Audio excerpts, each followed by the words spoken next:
from its own 25-yard line, and enter the quarterback, Markel White, sophomore out of Fairfax. Pretty big kid, 6'2", 210. Maybe looks a little bit bigger than the 210 if you watch him on film, but he can scoot, Ryan Osborn. He's a runner. Passing numbers, not really spectacular, although is completing 69% of his passes for 336 yards. He has 1 touchdown to 5 interceptions. White also the leading rusher on this team for the Wildcats as they come to the line of scrimmage. And White will be under center with 4 wide receivers. And they go with the option keeper, and White up the middle for a couple. Tackle made there by the Mike linebacker, Wolf Retzloff. And that's something that you can expect all afternoon. Markel White, not only is he a fast runner, he also leads the team in rushing with those 75 yards. He picks up 3 on that play, so he now brings himself to 78. And as you mentioned, 336 in the air. So he pretty much is the offense for West LA at this point. 2nd and 7 from the 28. Option, the pitch. Rustlers are there. And a nice tackle. A couple of Rustlers got in there to make the stop. Finishing him off was Jason Fuga at the end. Yeah, Fuga got in there along with Justin Parker, the cornerback. And VJ Malo as well on the stop. 7-yard pickup, so a first down for the Wildcats from their own 35-yard line. White, option, pitches it to the left this time. And you expected a lot of running here from the Wildcats. We see almost like an old school wishbone, so to speak.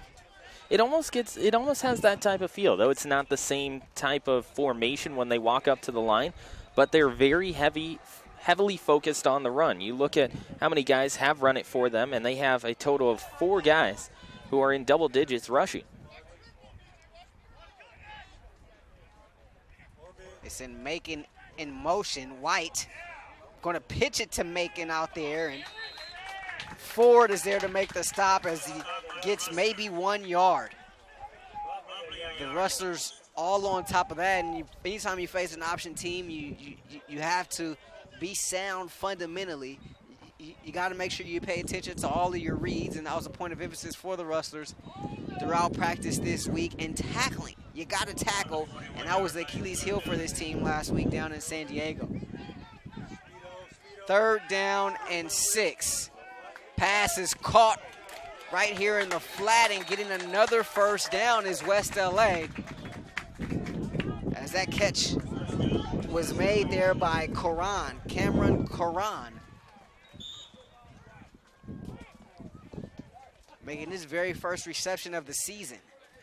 So we're seeing some guys that hadn't really got much playing time. Coach Margay Miller in his 11th season at the helm for West LA. They tried to set up a little receiver screen, and looked like that one was incomplete. And it is. Ball did hit the turf over there.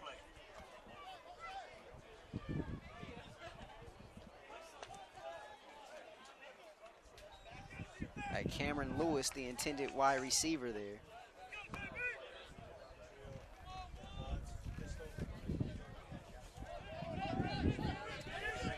Second down and 10. West LA from its own 47-yard line.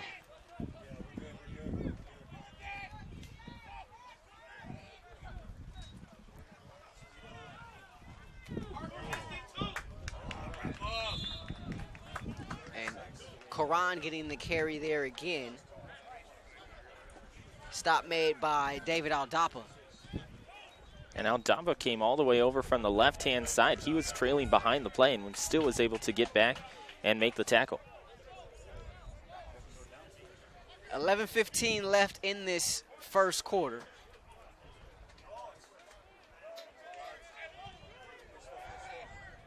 They got out of a pistol for the first time. It's White taking the snap, another screen, and a nice big hit from behind there by Retzloff as the catch was made by Vincent Rankin on the wide receiver screen. And that's going to bring up a 4th down for West LA. So the Wildcats picked up a couple of first downs on this initial drive, but the Rustlers able to get a stop just after West LA was able to pass midfield. So 4th down and 6, West LA from its own 48-yard line. Andrew Williams is going to be the one to kick for West LA. David Atencio back to receive it. And Atencio tells everyone to get away from this one as it bounces at the 20 and rolls out of bounds. And the Rustlers will be back at it for another offensive possession. When you look at Williams as a kicker, he's been a little bit inconsistent. I mean, just looking at how he warmed up prior to this game, he ended up having 4 punts that went for over 50 yards, and then he had 3 other punts that went for under 15. So the question is whether or not he can actually get solid contact on the football and move it downfield. If not, Golden West is going to have some great field position to start their drives. Kohlbacher back in there for his 2nd consecutive drive. Quick pass to the outside, and Darius making the catch over there near the 1st down marker. Or near the line of scrimmage, I should say. He picks up just 1. Darius Maxwell, saw him for the first time last week. Maxwell, of course, had that key fumble last week on a punt return. 2nd down and 9. Rustlers with it from its own 17-yard line. Kohlbacher over the middle. Sashi Penn runs right into and through the umpire. Look out. The umpire, Mike Esposito, got the brunt of that one. Penn picks up the 1st down, but Esposito appears to be okay. He pops right back up. He was under the bottom of that mini pile, if you will. It's a tough place to be in, especially considering the fact that he had the wide receiver going through a pattern to the right hash, which is exactly where the umpire was lined up. Sashi Penn picks up 13, 1st down and 10 Rustlers from their own 30-yard line. Free play, Kohlbacher, and incomplete. Free play like that, you'd think you'd want to take a shot deep as opposed to throwing something in the flat there, as he was looking for Atencio on the play. Looked like J.J. Liava went offside. It was somewhat interesting to see how that one developed, because Liava ends up jumping initially and thought that the whistle had blown, so he stays in the neutral zone. And then finally, once the snap gets brought back to Kohlbacher, that's when he takes that step back, and it's just a shade too late. Up front is Montez, Clayton, Beckler, Ofa Galilo, and Blake for the Rustlers. Valdez in there at a tailback as Kohlbacher takes the 1st and 5 snap, finds Atencio in the slot, tries to turn it upfield, and that effort is going to be enough for a 1st down as he's down at the 43-yard line. Justin Cater makes the wrap-up.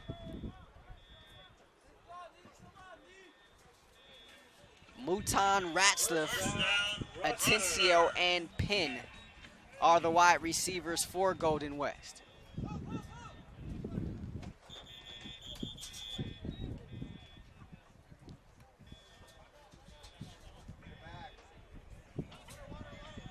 Timeout taken by our referee, Mark Milsom. And Dante Swain going to come into the game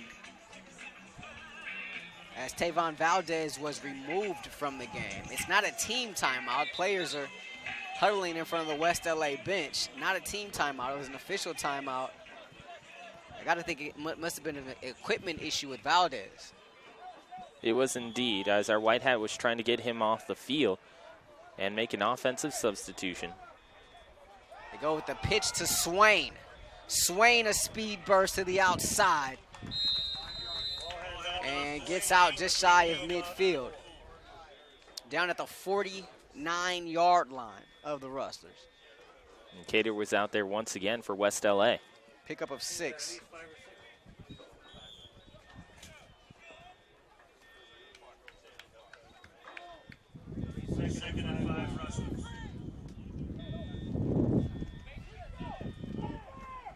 Second and 5, Rustlers from their own 48-yard line.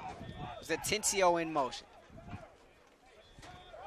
Swain gets the carry again, stutter step at the line of scrimmage and finds a little hole and falls forward across midfield at the 49-yard line of the Wildcats. Picks up 3, going to bring up a 3rd down and 3 for the Rustlers. Making the tackle was Christian Ruby. He was also joined in that pile by Thomas Etchinson. It's the West LA team coming out of the American Metro Conference, 0-2 on the year, giving up nearly 500 yards per game on the season. That's last in their conference. Valdez with the run.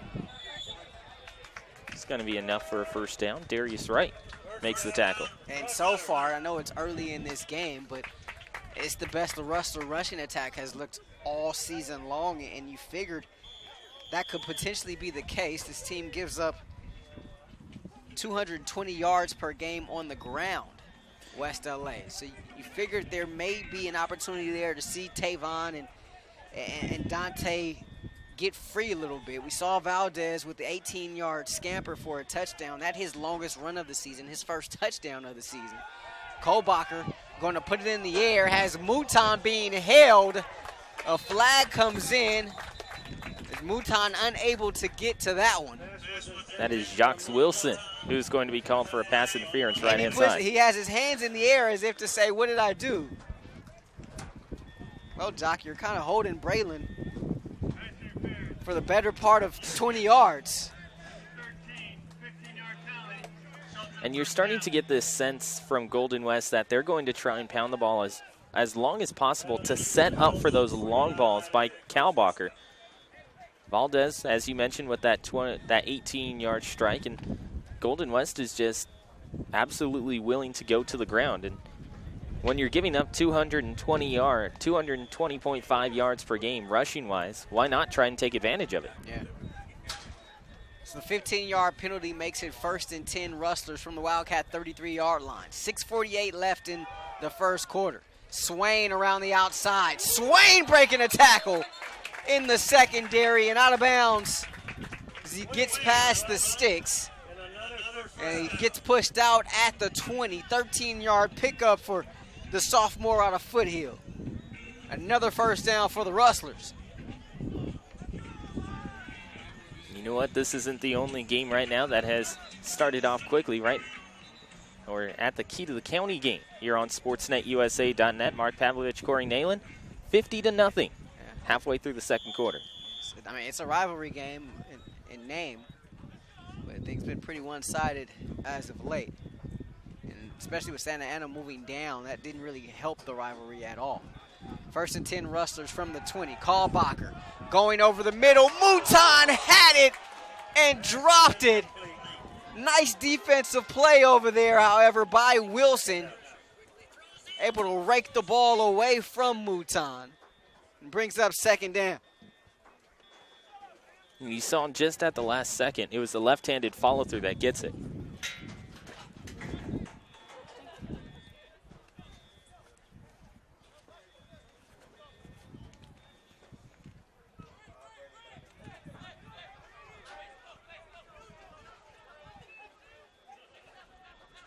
Valdez, the deep back. He gets the carry. He gets upended and gets just a couple, but a flag comes in. Our white hat Mark Milsom, Mike Esposito, the umpire, who you saw earlier, get caught up in a sandwich. Offense, number 76, 10-yard penalty, 8-second down.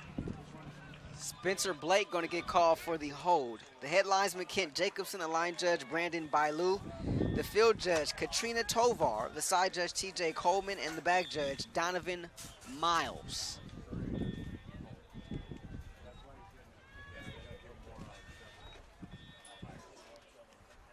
So they move the ball back to the 29-yard line.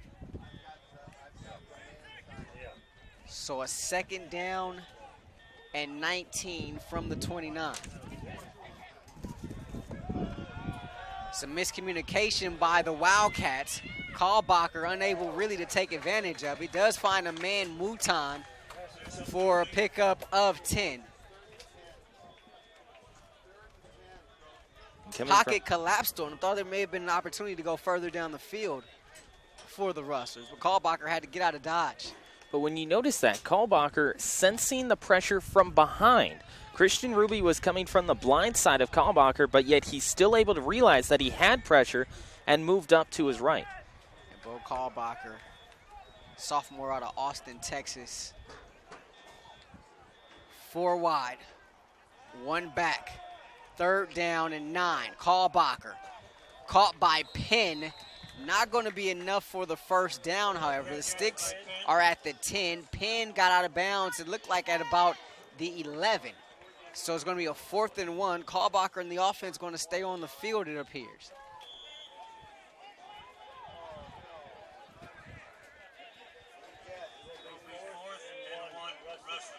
Both Miles and Thomas Etchinson are going to come in up the middle for the West LA Wildcats. And here's that money package we saw last week when Wolf Retzlaff was able to score the touchdown for the Rustlers on that initial drive. He's back in there at a deep back. Instead, it's going to be Kalbacher getting a push from behind from Malo, the defensive lineman. A 1st down and more as on the sneak. Kalbacher gets it up to the 9-yard line. Montez is slow to get up for the Rustlers on the offensive line. He limps back to the huddle, but not what you want to see if you're the Rustlers. This team could ill afford any injuries at any position, but the offensive line is one they really can't afford. By least resistance in that position group. Montez looks like he's going to be able to stay in the game, however. And we were mistaken, and we told you earlier in the year, Bo Kalbacher had that season-ending shoulder surgery. It wasn't a shoulder, it was actually his non-throwing forearm. He had 2 plates and 13 screws. Timeout taken by the Rustlers. First of the half comes with 4:10 left in this first quarter. 2 plates, 13 screws in that non-throwing left arm of his. And it sounds painful. Sounds like a lot of metal as well. But I spoke with his mom before the game, and she was able to clear that up for me, so I appreciate that. And the tailgate was real, Ryan Osborn. I gotta tell you. I mean, the Kalbachers are there, the Aldapas were there, the Retzlaffs were there, Wolf's family, and got to meet his dad and also his brother Thor. So there's a Thor, and a Wolf, and also a Stein Retzlaff. Those are some of the greatest names I've ever heard. And I think Dad was pretty happy about that. You know, I had a chance to talk to him a little bit before the game, but the Aldapas and company definitely had it going on. Every home game is going to be the place to be, Ryan. So I guess we got to get you out there next time. Absolutely. It's 1st and goal from the 9. The pitch, Valdez. High knees, Valdez trying to dive for that pylon. A flag comes in, though. I don't think he would have got it into the end zone regardless, but there is a flag on the play. This is going to go against Golden West. It looked like it was a hold on the outside as Valdez tried to work outside the numbers.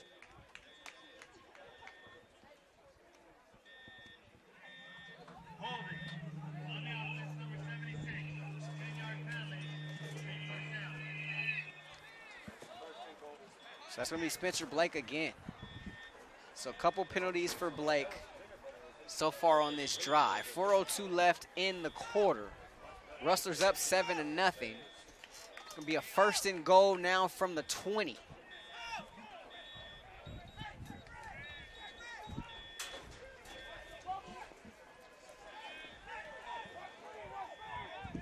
Retzlaff down to the bottom of your screen. Mouton at the top of your screen, split wide. Kalbacher going to keep it himself. Kalbacher inside the 10. He gets rushed out of bounds there, but another flag back at the 20. This one came right at the line of scrimmage. as it looked like there was some contact between Etchinson and also Colby Clayton on the offensive line for Golden West. That one came from the umpire, Mike Esposito, and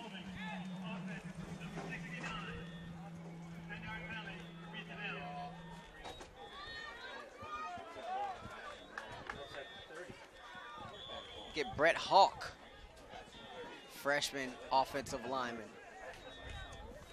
on the penalty there. First and goal for the Rustlers on the 30. And Hawk is in there at a left guard. We saw Montez go down earlier, so some little shake up there on that offensive line.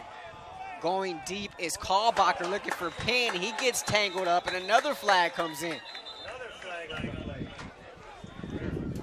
That one's going to go against Justin Mason, who tried to end up going stride for stride with Penn. It looked like both of their feet just kind of make contact with one another, and then Penn goes down. But that flag still comes out. On the defense, number 8, 15-yard penalty, automatic first down.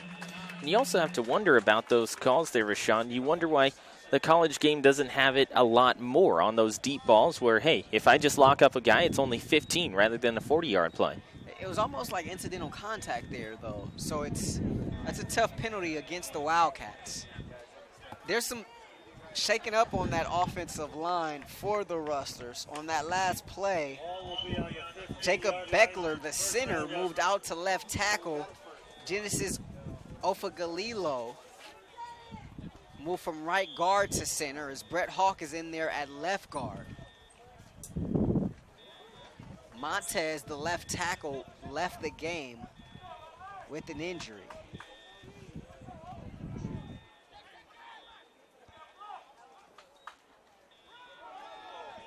Valdez gets the carry. Valdez turning the corner. Valdez getting into the end zone. Touchdown, Rustlers, but there is a flag. And that flag came from the back umpire, good, we'll say, near 30 yards away.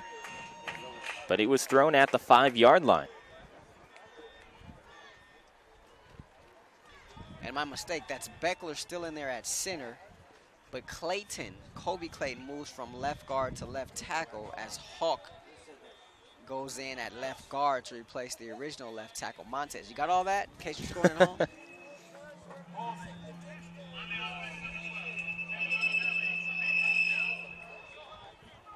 So going to be a hold against the Rustlers. So take away the touchdown. Fourth holding penalty for the Rustlers on this possession alone. Rustlers averaging 10 penalties on the year, but only 76.5 yards worth of penalties. They picked up 40 on those holds alone. So first and goal from the 15. They keep it on the ground and into the end zone. It's a touchdown for Golden West. Valdez says, hey, I saw you take away that last one. I'm still going to end up getting into the end zone, whether you like it or not. You saw as he ends up taking his stride over to the right-hand side, he gets a block from Clayton and easily scampers into the end zone. All it took was one lane to open up, and Valdez was there. That's 2 straight strikes from him from over 15 yards.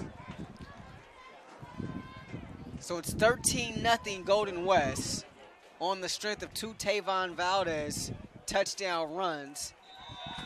Going to be a roughing the kicker here on the point after as the kick is good. But the Rustlers on the strength of the running game here. But the kick is good. Up 14-0, 2:51 to play here in this first quarter. Rahshaun Haylock alongside Ryan Osborn. Ed Ford manning the controls here. The rest of our fantastic SportsNetUSA.net crew. Golden West in search of its first win of the season, as are the West LA Wildcats. Both of these teams coming in here 0-2.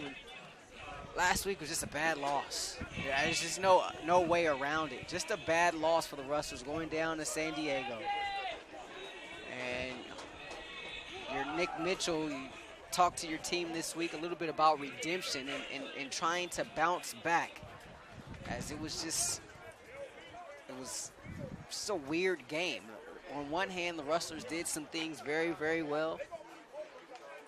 And on the other hand, they didn't do things very well. Gave up 5 sacks, turned the ball over 5 times.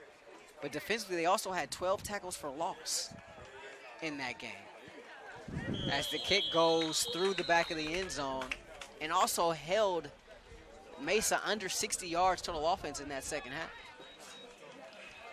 But the missed tackles, the missed sacks kind of did them in last week. I mean, how many missed sacks did we see? Well, I mean, you look just specifically on the very first scoring drive for San Diego Mesa, there were 3 missed sacks and 7 missed tackles altogether. And in the entire game, you look at Golden West and say, okay, they had about 7 or 8 times that they had the quarterback absolutely wrapped up, but yet he was able to escape, and Jake Dunninway came away with a big game, along with McManus as well. Rustlers 14, West LA College 0.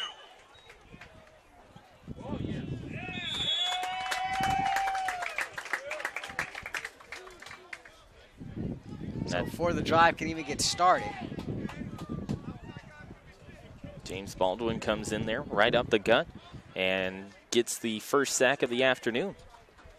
and Baldwin's a guy that they really need to step up defensively. And he's learning a new position. You know, he's learning the game of football really from a different scope. Played a little bit in high school, but you mentioned spent all those years in minor league baseball as White tries to keep it himself and holding on around the waist and getting them down to the turf was Baldwin again. So you see Baldwin wrapping up there, wouldn't let him go, and that's what the Rustlers need. They need more of that. You have to respect those athletes who end up coming back and trying to forge another career path. And you realize, hey, these aren't just guys, okay, he's a baseball player. Oh, he's a football player. You look at a guy like Baldwin, that's an athlete. To be able to go from minor league baseball to come and play college football, that's an athlete. And David Atencio, too, as well. I mean, he was an all-league performer in basketball in high school as well, as the pass is incomplete there by White. Atencio, 2-team all-league in basketball, 2-time all-league in football, Sunset League Offensive Player of the Year in football at Edison High School nearby. As West LA goes 3 and out. I mean, these are guys that can do a whole bunch of different things, and it's refreshing to see in a time where so many people are pushed to be specialized at such a young age as well. Like the 2-sport and 3-sport stars are all a dying breed, if you will. They're very, very rare. Well, I mean, you also look at the stats as well. You look at baseball, they have had the highest number of Tommy John surgeries in all of history within the last 15 years alone. And that's coinciding with the increase of kids who are just specializing in a singular sport. You got to work different muscle groups. If you're specializing, you're not working different muscle groups. And I think that takes away your athleticism. As Atencio not going to get a chance to return this one either, as it takes a West LA roll inside the 30-yard line, and it'll be down at the Rustler 28-yard line.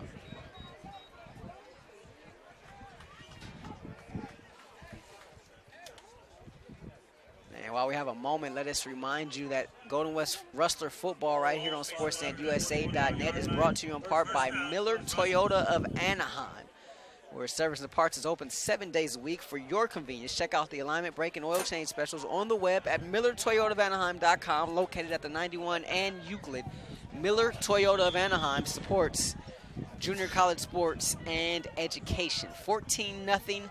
Rustlers, and we see a new quarterback. Nathaniel Espinoza comes in for the first time. He hands it off, and a nice run there by Darius as he gets it across the 35-yard line. And almost a first down there for the slot right receiver for the Rustlers on the end around there. Gets it up to the 36. Trevor Cagunia is the one who finally wraps him up. Darius Maxwell, the freshman out of Fort Lauderdale. So we're under a minute to play here in this first quarter. 8-yard pickup, 2nd down and 2 Rustlers from their own 36. Espinoza had some ups, had some downs last week. Get an opportunity to fill in for Kalbacher. A little miscommunication there as Rustlers bump into each other. Swain and Maxwell collided right in front of Espinoza there on that run. And Espinoza's barely able to get it back to the line of scrimmage. It looks like that may be the last play of the quarter. We'll see. Good sign for the Rustlers. Adrian Montez is back in the lineup on that offensive line. Left tackle left earlier in the game.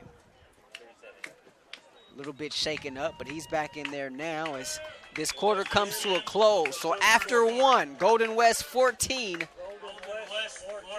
West LA nothing, as you're watching Golden West Rustlers football right here on SportsNetUSA.net. Rahshaun Haylock alongside Ryan Osborn. Ryan Osborn, green for the money. Maybe a win. Rustlers break out the Kelly green unis for the very first time. These will be the alternate uniforms for the Rustlers. And you know what? It is one of the better looks that you can see in all of California. When you look at that revamp from last year, though, you like the way that color-on-color looks with the numbers as well. Seeing this type of color change, not something that you see in the entire state very often, and it is just a prime look for Golden West Athletics. It's been a while since the Rustlers have worn green.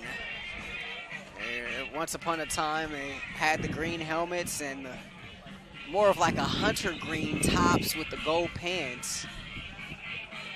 But a few years ago, they changed it up, went with the black lids, the black on black for the home, and they wear the white on white on the road. Sometimes the black pants on the road as well, but green not as prominent. But it's good to see these uniforms come back, and even the coaching staff has brought out some of the Kelly green polos here today.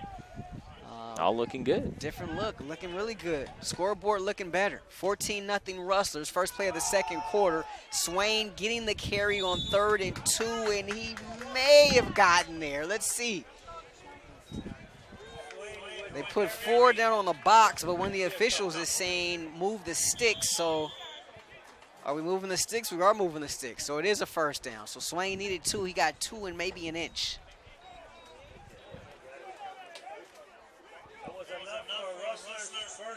First and 10 Rustlers from the 38.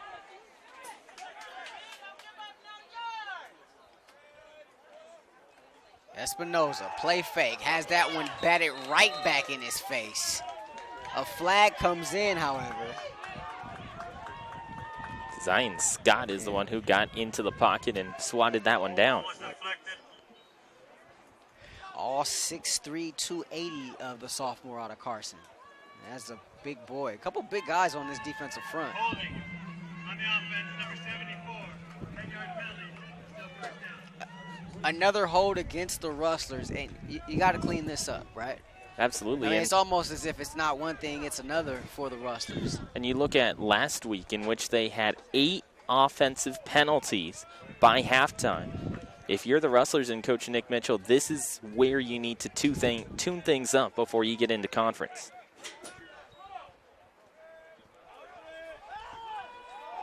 Espinoza keeps it himself and picks up a couple.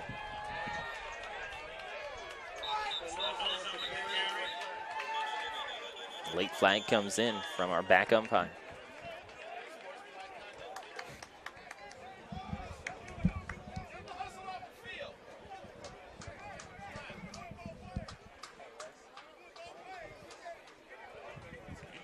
After the play, personal foul on the defense, number 20, 15-yard penalty. So the auto first down as a personal foul gets called on West LA, and that's going to end up going against Tyrone Freeman. Can't have that if you're Coach Miller and company. The Rustlers will take it though. Gives them a first down from their own 47. Espinoza in for his second drive. He has 4 wide. Looking for Roper there on the screen pass, incomplete. Just an interesting piece to this game overall right now, Rahshaun, is it seems as if Golden West is just content to methodically work their way down the field. Holding. Defense. Number 10. 10-yard penalty. Adult plays the first down. So you wonder, you and I, is this going to be a hold against the defense? You and I kind of talked about this on the ride home last week. You know, maybe a little complacency setting in for the Rustlers and that loss at Mesa. You know, you get the opening drive, you score quickly. You think things are kind of going to be handed to you. Should be easy work down there on the road. And as it's going to be a 1st down and 10 for the Rustlers. The 43-yard line. Espinoza has to climb the ladder for that one. And that's going to be a face mask, as Espinoza clearly turned around on that one. But so you do that last week, maybe some complacency, maybe you're a little too overconfident. You come in here today looking to rebound, looking to come back from such a deflating loss. Face mask against the defense. You're doing some things well, but then you're shooting yourself in the foot with a lot of penalties. Indeed, and I mean, you look at the way that Golden West has started out each of these last 3 games. The first quarter has been excellent for them, except in those penalties. And they just continually chop themselves out of drives. I mean, we saw them kill 3 different drives because of offensive penalties. 1st and 10 Rustlers from the West LA 24. Stretch play action actually. Espinoza turns and runs. Nice catch. Sashi Penn, end zone, touchdown, Rustlers.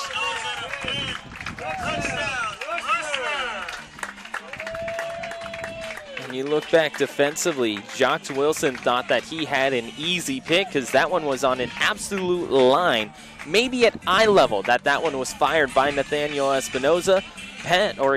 Wilson just kind of camped out right at the goal line awaiting the pick, and Penn comes away to snatch it. So Fisher in to attempt the point after. Anthony Trevino to hold. And it is good.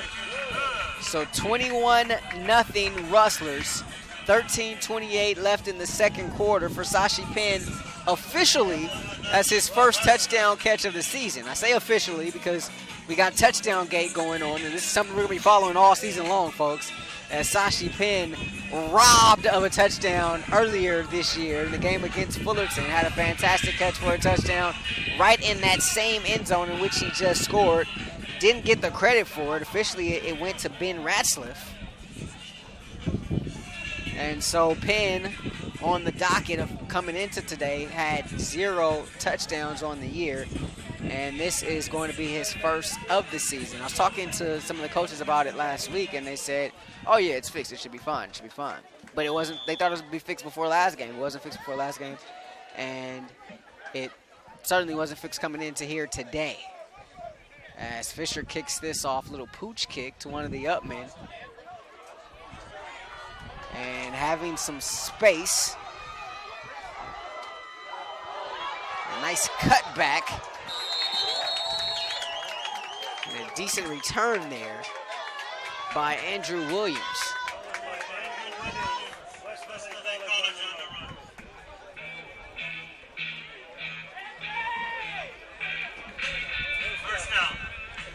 Be 1st and 10, West LA at their own 45-yard line.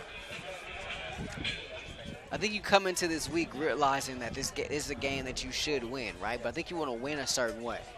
Indeed, and if you're Coach Nick Mitchell, you're looking at it saying, okay, they've given up 34 points per game, including 52 to Citrus. You think in this one, hey, it might just be a time where we can tune up everything before conference. Nice stop there by Cyrus Collins. This is one of those matchups for a football team where you set goals for yourself, where you go, okay, we want to stay under this many penalties. We want to keep the opponent off the board for X amount of time, or maybe even get a shutout here this afternoon. That may be what the defense's goals goal is for this entire match. Just trying to change the culture of the last 2 weeks. I mean, they stuck tough with Fullerton, and then, as you mentioned, a little bit complacent going down to San Diego Mesa. And now they have a chance to fix everything. White back to work on 2nd and 10. The lefty throws it out to the far side.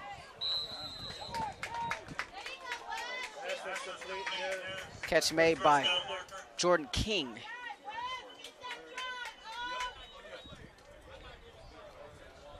They marked them out of bounds just shy of the first down marker at the 46-yard line.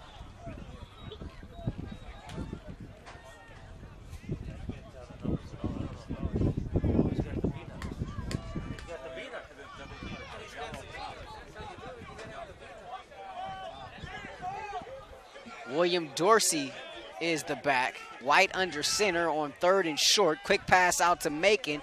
Catches it with a little bit of room and straight ahead. That's as good as a run, folks. 40-yard line. On 3rd and 1, they pick up 7 and a first down. West LA has methodically been able to move the ball a little bit here against the Rustlers. And I think the main thing Golden West talked about coming into this game was not giving up the deep ball, as White is capable of throwing it, and he will let it fly from time to time. Macon now gets himself up above 60 yards receiving this year.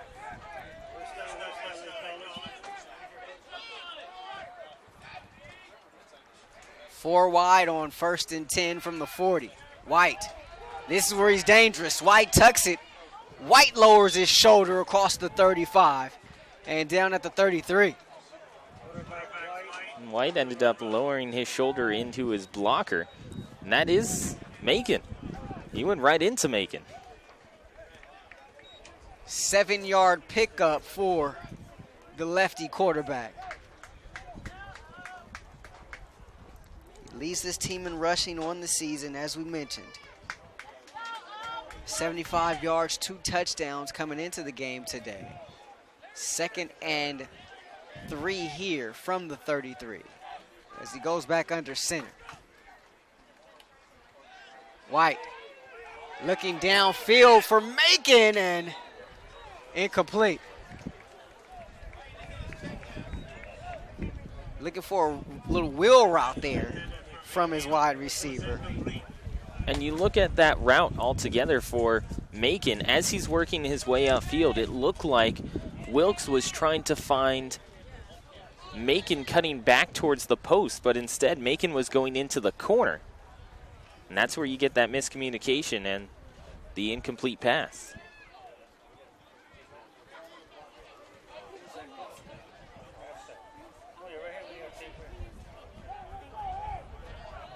So 3rd and 3 from the 33. 10:32 left, 2nd quarter. White, stiff arm from White. Jose Arredondo there to make the stop. But not before White's able to pick up the first down on the scamper.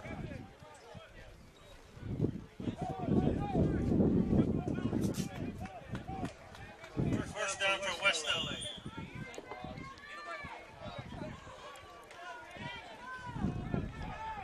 Approaching 10 to play.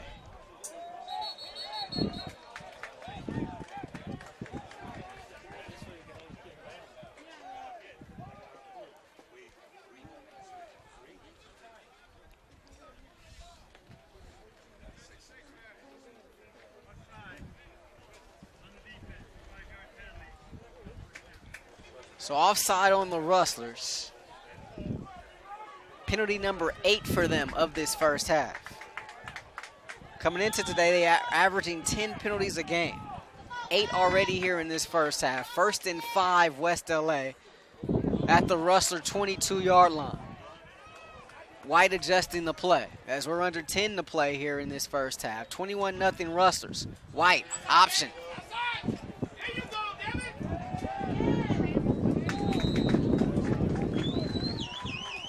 That's Devin Randall on the carry. First down and more inside the 10.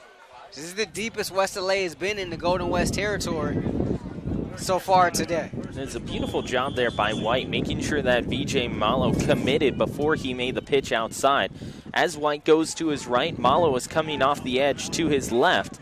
And as soon as White sees that the linebacker is coming up, he sends it over to his right, and a big pickup. White and Coran, the backs.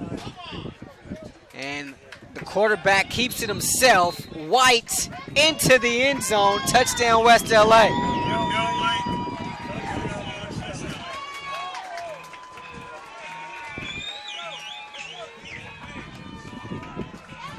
So a steady stream of run for West LA.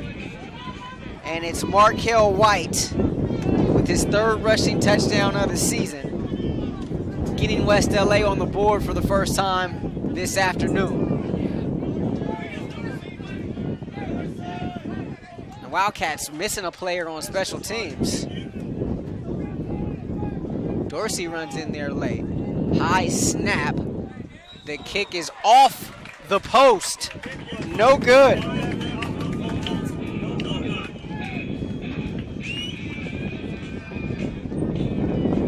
So Escobar misses his second point after attempt of the year.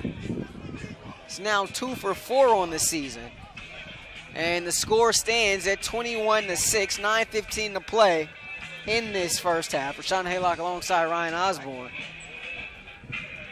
Look at that last drive that West LA was able to put together. You got to like the play calling from Coach Miller there.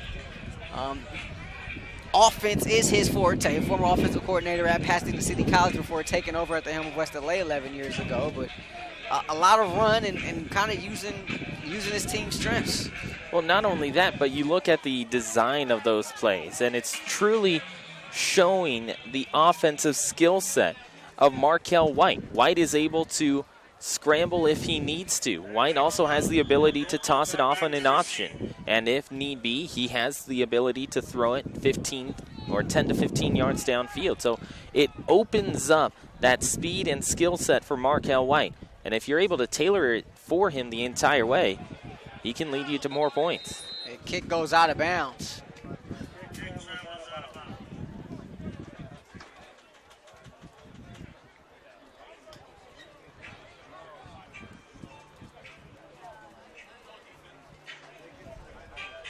Kind of compound things for you from a special team standpoint if you're Coach Margay Miller. You get the missed extra point, and then the ensuing kickoff goes out of bounds. So the Rustlers will have it first down and 10 from their 35-yard line.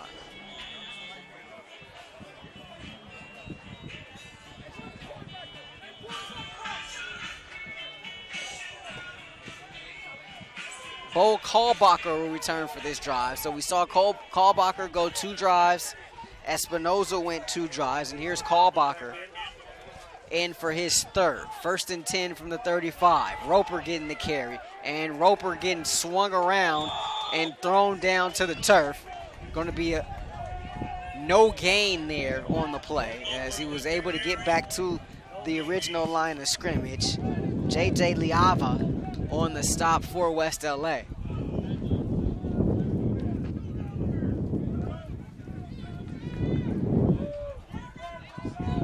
Ahmad Dorsey in at a wide receiver for the Rustlers. He split up wide to the bottom of your screen. Atencio in the slot at the top of your screen. Wide to the top is Jeremiah Wright. Kalbacher hands it off to Roper. And Roper doesn't find much room this time either. Is able to pick up about 3 as Scott was there to lead the charge for West LA.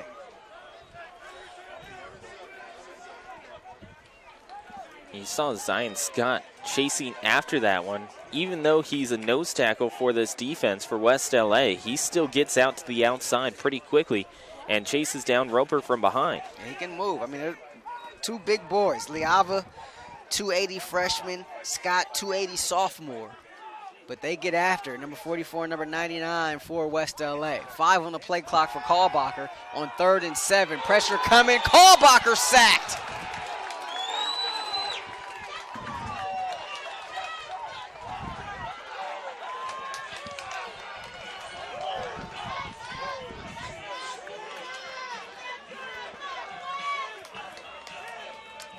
Rustlers going to be forced to punt it.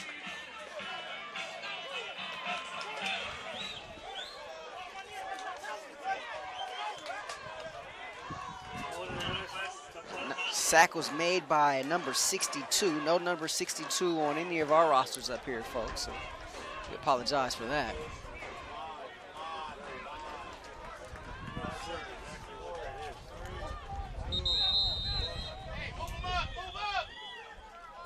Timeout taken by the Rustlers as the play clock was almost down to 0. And that's the place where you saw Golden West have a lot of trouble against Fullerton College with that play clock. They had the play clock run down to under 5 seconds 6 different times in that match against Fullerton. It was shored up last week as they only had it once where that play clock was in danger, but now this is number 3 for Golden West and the second timeout that it's forced. So you see some of the backups in offensively for the Rustlers on that last drive, at least at the skill positions. I know wide receiver is a very deep group for this team, but you don't see the pins and the rat slips out there. But you see some of the backups at wide receiver. You see Dwayne Roper in there at tailback on that last drive. And I tell you what, a lot of energy on this West LA sideline as Coach Miller kind of pumping up his guys on second down prior to that third down stop. And you see them start to play with a little bit more energy here. I'm sure that last scoring drive may have fired them up a little bit. As some issues with the snap here, but West LA was setting up the return, and fortunately for the Rustlers, the Wildcats didn't send anybody in to attempt to block it. Otherwise, that would have been trouble.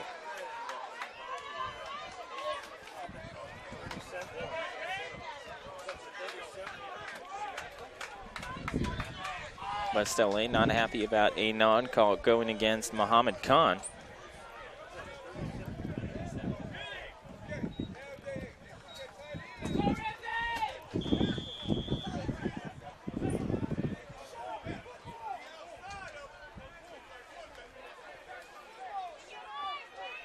So 6:50 to play in this first half. Markel White will lead the offense back onto the field for West LA. First down and 10 from the 37-yard line. And West LA is down a player. And it looked like the play clock ran out as well, so delay a game. And you wonder why they don't take a timeout there. They have three timeouts left. 3 timeouts and under 7 minutes to go in the first half. And they didn't elect to take a timeout there. Instead, they took the delay of game. Wow. So 1st and 15. So they move it back 5 yards to the 32-yard line. Interesting there. And that's the momentum-killing type of plays that you could have if you're West LA. And White drops the snap. Falls right on top of it. Looked like he was trying to move a little bit too quickly there. Brings up a second down and long. And that's what you're talking about there, Rahshaun. Instead of taking that timeout, they take the delay of game. They go back 5 yards. And it means that now with that snap that goes awry, they're back 4 yards after that, which means now they're looking at around a first or make it a 2nd and 19. Key to the county update, Fullerton on top 64-0 at halftime. White completes a pass over the middle.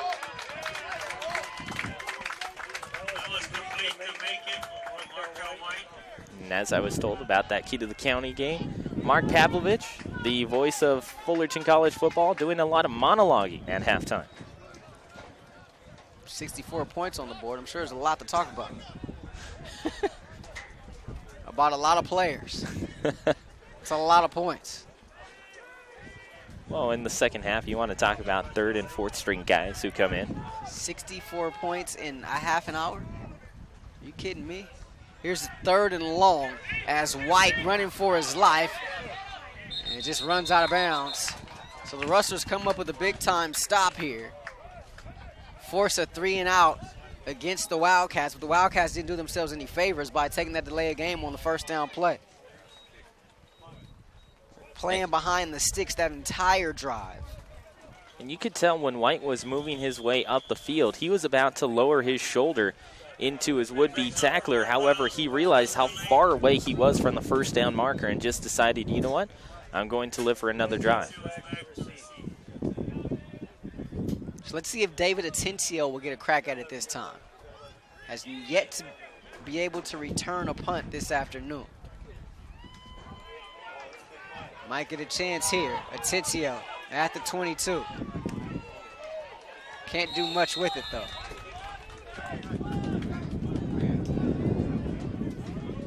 Kind of ran into his own man there. Chris Figueiredo.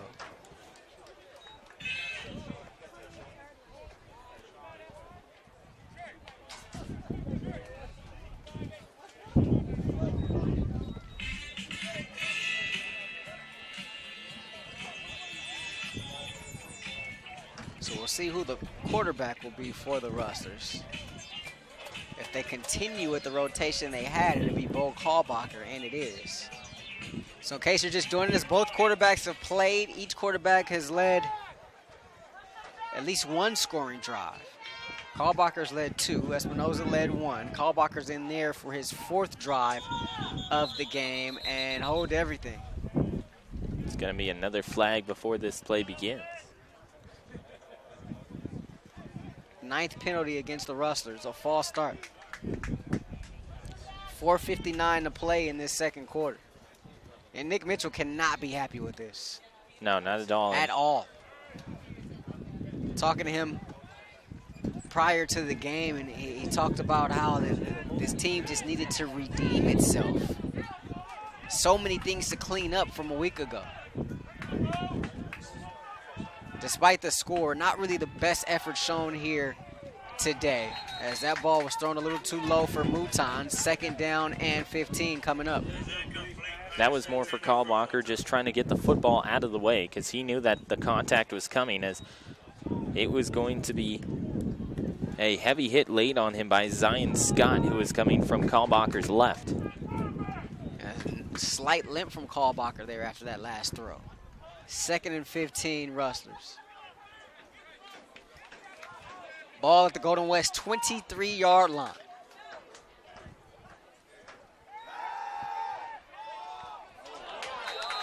Incomplete. That was going out towards Atencio, as Atencio stopped around 5 yards past the line of scrimmage and then immediately turned to his left towards the Golden West sideline, but ran into Wilson. It looked like the defender got there a little early. No flag, however. This is a crew that's thrown a lot of penalties today. 15 in total in this first half.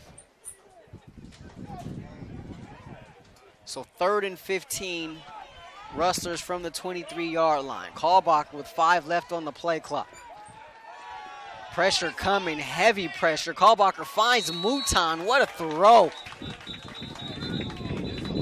Mouton makes the catch. It's going to be shy of the first down marker, however, as he barely got past the original line of scrimmage. It'll be a 7-yard pickup on 3rd and 15, but a flag at the end of the play. Must be free hanky night here at Golden West College.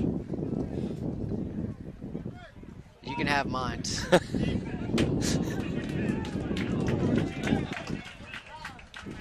So a gift for the Rustlers. Penalty against Damian Gatlin. Gives the Rustlers a 1st down at their own 41-yard line. A gift.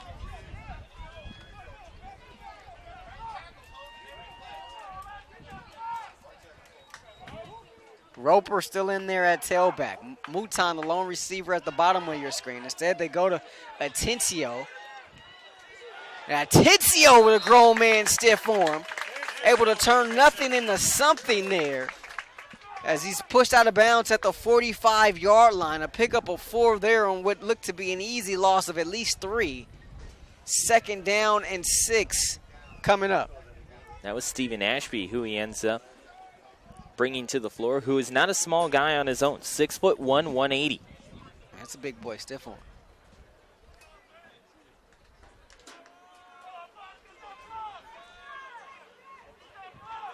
Tensio in the slot now towards the bottom of your screen. Roper gets the carry, actually a play action. Ball completed to Penn, and Penn down at the 35-yard line of the Wildcats. And if you follow the eyes of Bo Kalbacher the entire time, he is watching Sashi Penn and waiting for his route to open up across the middle of the field. As soon as there's just a step of daylight, he pulls it away and ends up firing downfield for a big gain. Pickup of 26 there. And an update from Fullerton, it's now 71-0. My goodness. Is there a mercy rule? 1st and 10 Rustlers. High snap, Kalbacher. Roper! Roper, a spin move. Dwayne Roper into the secondary. Down at the 18-yard line. But there is a flag.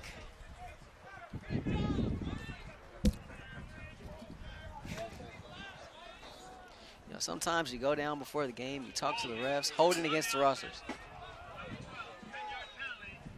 So the Rustlers have reached their average in terms of number of penalties on the year already here in this first half with 3:39 to play. That's their 10th penalty of this half.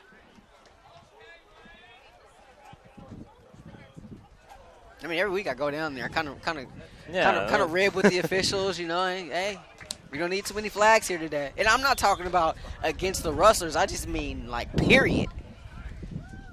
Well, it's that nobody has those dinner reservations later on in the afternoon, so I mean, hey, yeah. Why speed up the football game? Why?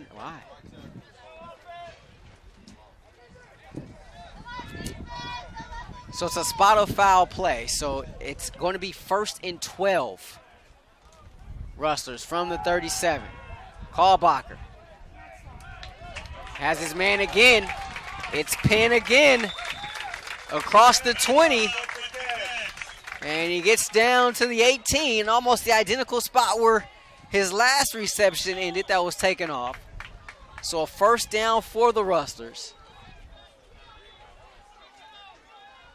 19-yard pickup for Sashi Penn as we're under 3 to play in this first half. Roper back there in the backfield with the quarterback, Bo Kalbacher. Out of the pistol, Roper will get it on the stretch. Roper.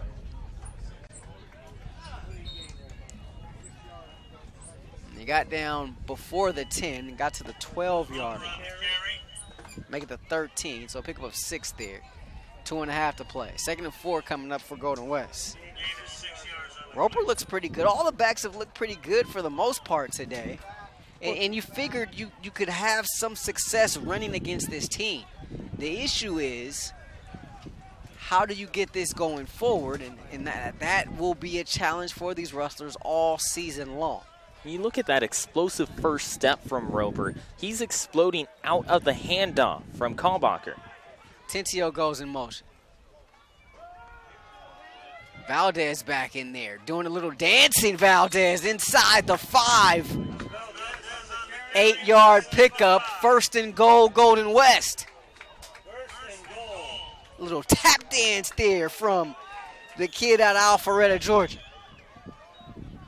Another tackle that's going to go Etchinson's way.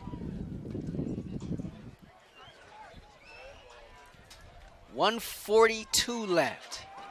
1st and goal from the 5.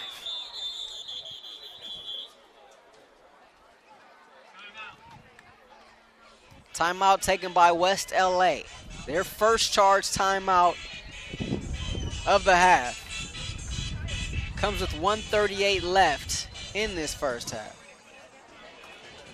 And while we have a moment, let us remind you, Golden West Rustler football right here on SportsNetUSA.net is brought to you by Miller Toyota of Anaheim. Miller Toyota of Anaheim, located at the 91 and Euclid. I'm telling you, whatever you want, they got. Go down there and visit the good folks at Miller Toyota of Anaheim. And of course, you know they do support junior college sports and education. Perhaps the best running performance for the Rustlers all season long. No, perhaps, actually it is. From a statistical standpoint, you figured that would happen coming up against a team that gives up over 200 yards on the ground per game. The penalties, however, not sure you expected that. 10 of them here in this first half, which ties their average on the season. Still, Golden West leads at 21-6, knocking on the door, looking for more as we inch closer towards halftime. First and goal from the 5. Tavon Valdez behind Kalbacher in the pistol. 3 wide receivers for the Rustlers. And that snap goes over Kalbacher's head, and he's just going to fall on it at the 20. My goodness.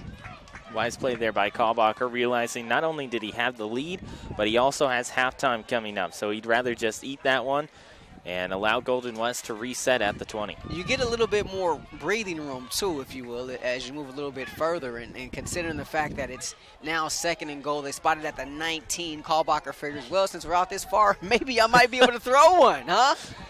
What do you say, Coach Ship? Let me throw one. Second and goal from the 19. A minute left in this first half. Kalbacher, oh, he's back to throw. Pressure coming. Kalbacher has a man, and it's caught by Mouton.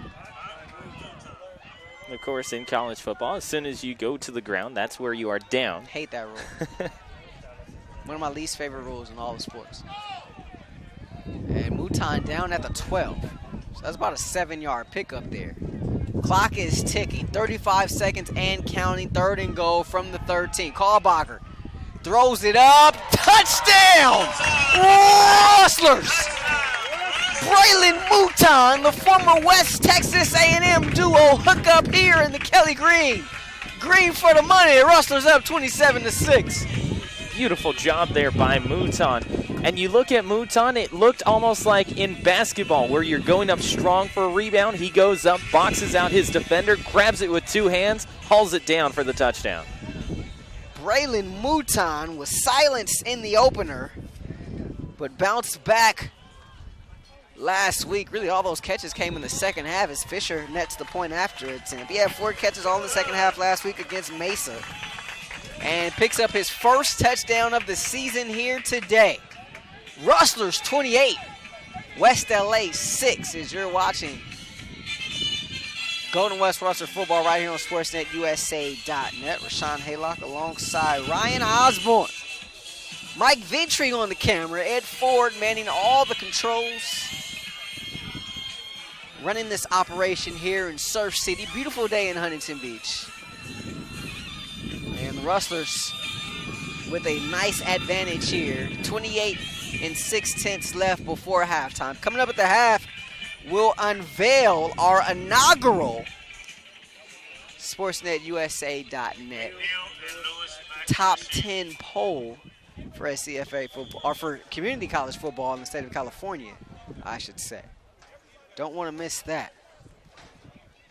And of course, it'll be the Ryan Osborn show as well. And maybe a surprise guest. We'll see. Stay tuned as the kickoff is returned to the 34-yard line. And if you're Margay Miller, do you try to run a play here, take a knee, and take it in the locker room? I think you try and at least you have enough time for about 3 plays, so at least try and take a shot downfield. It doesn't hurt considering that you're about to go into halftime down by 22 points. So you take a shot downfield, and if you're not successful on your first 2, you take a knee and walk into the halftime. White has 4 wide. White going to keep it. Coos Ford there on the stop. Timeout taken by West LA, their second charge timeout. West LA, their second of the half. So that play took about 7 seconds, so they're right on cue with the Ryan Osborn timing situation here, as he just so eloquently expressed to us. 13.2 left. Didn't look like they even thought about going deep there. They're trying to throw it to the wide receiver in the flat. That wasn't there, so White decided to tuck and run. We'll see if they decide to heave one deep here, if they send anybody back. Reversely, it'd be interesting to see how the Rustlers counter. Do they play their safeties a little further back or not? We shall see. We haven't seen an over 20-yard passing attempt from White We haven't. since midway through the first quarter. So the Rustlers have 3 safeties deep. About 20 yards from the line of scrimmage. Linebackers are about 12 yards. They go shovel pass, nothing doing there.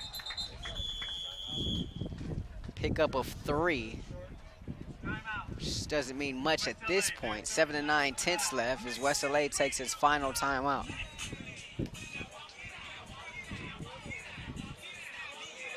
Quick update from around Southern California. There were only 4 games starting. Grossmont and Mount San Jacinto are both tied at 0. Fullerton 71, Santa Ana 0. LA Harbor currently has a 4-point deficit to El Camino at 21-17 with 4:05 left to go in the second. And of course, the game that you're watching right now, Golden West and West LA sitting at 28-6.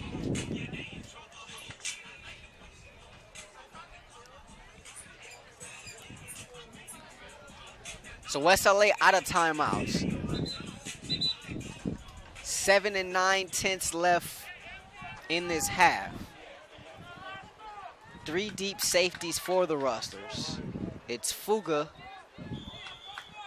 along with Kramer and Justin Parker as well. No Keon Craig. Rustlers lost him for the season in the game last week against Mesa. White trying to set up and throw it. White, a Houdiniac, throws it on the run. Pass is called. It's going to be enough for a first down, but that's it as time expires on the half.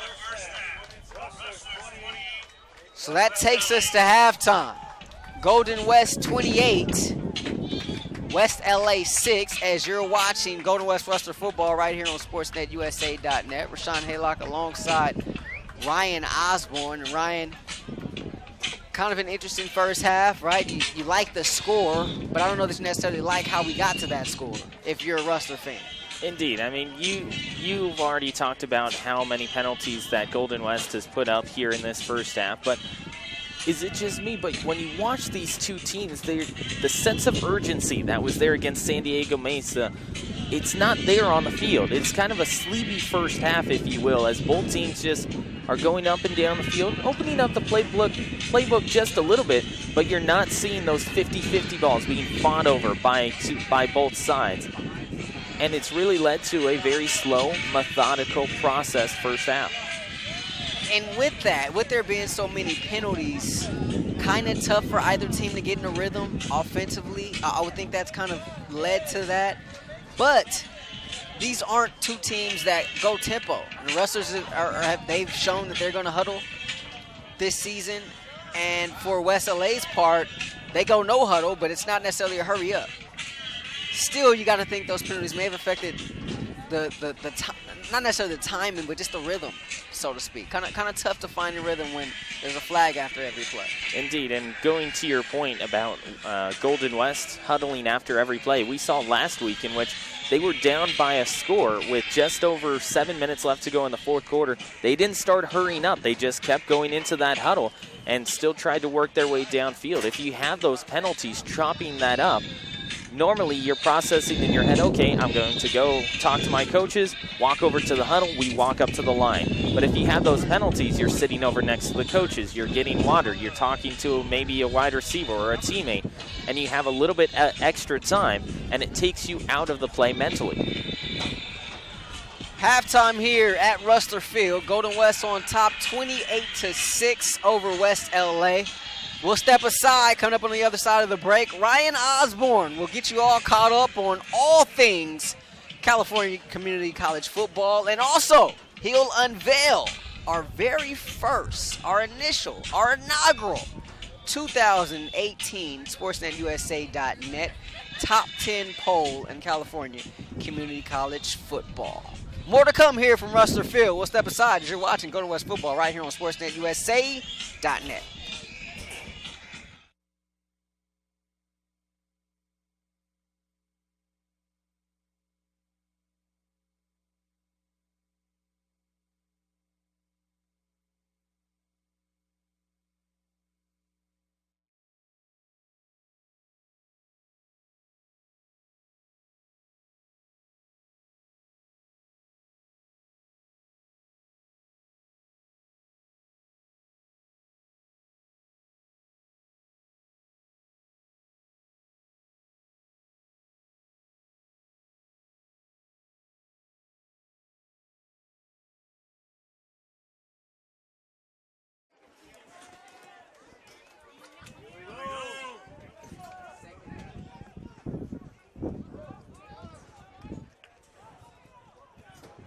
as this one ends up getting returned right up the middle. It's going to be Macon. He's going to take a turn over to his left, and finally looks like he's going to be wrapped up around the 45-yard line, as that's going to be Cyrus Collins who comes in there for Golden West. So Golden West is going to give up some pretty prime field position to West LA to start off the second half. How much fun was that? That was pretty good. I like it.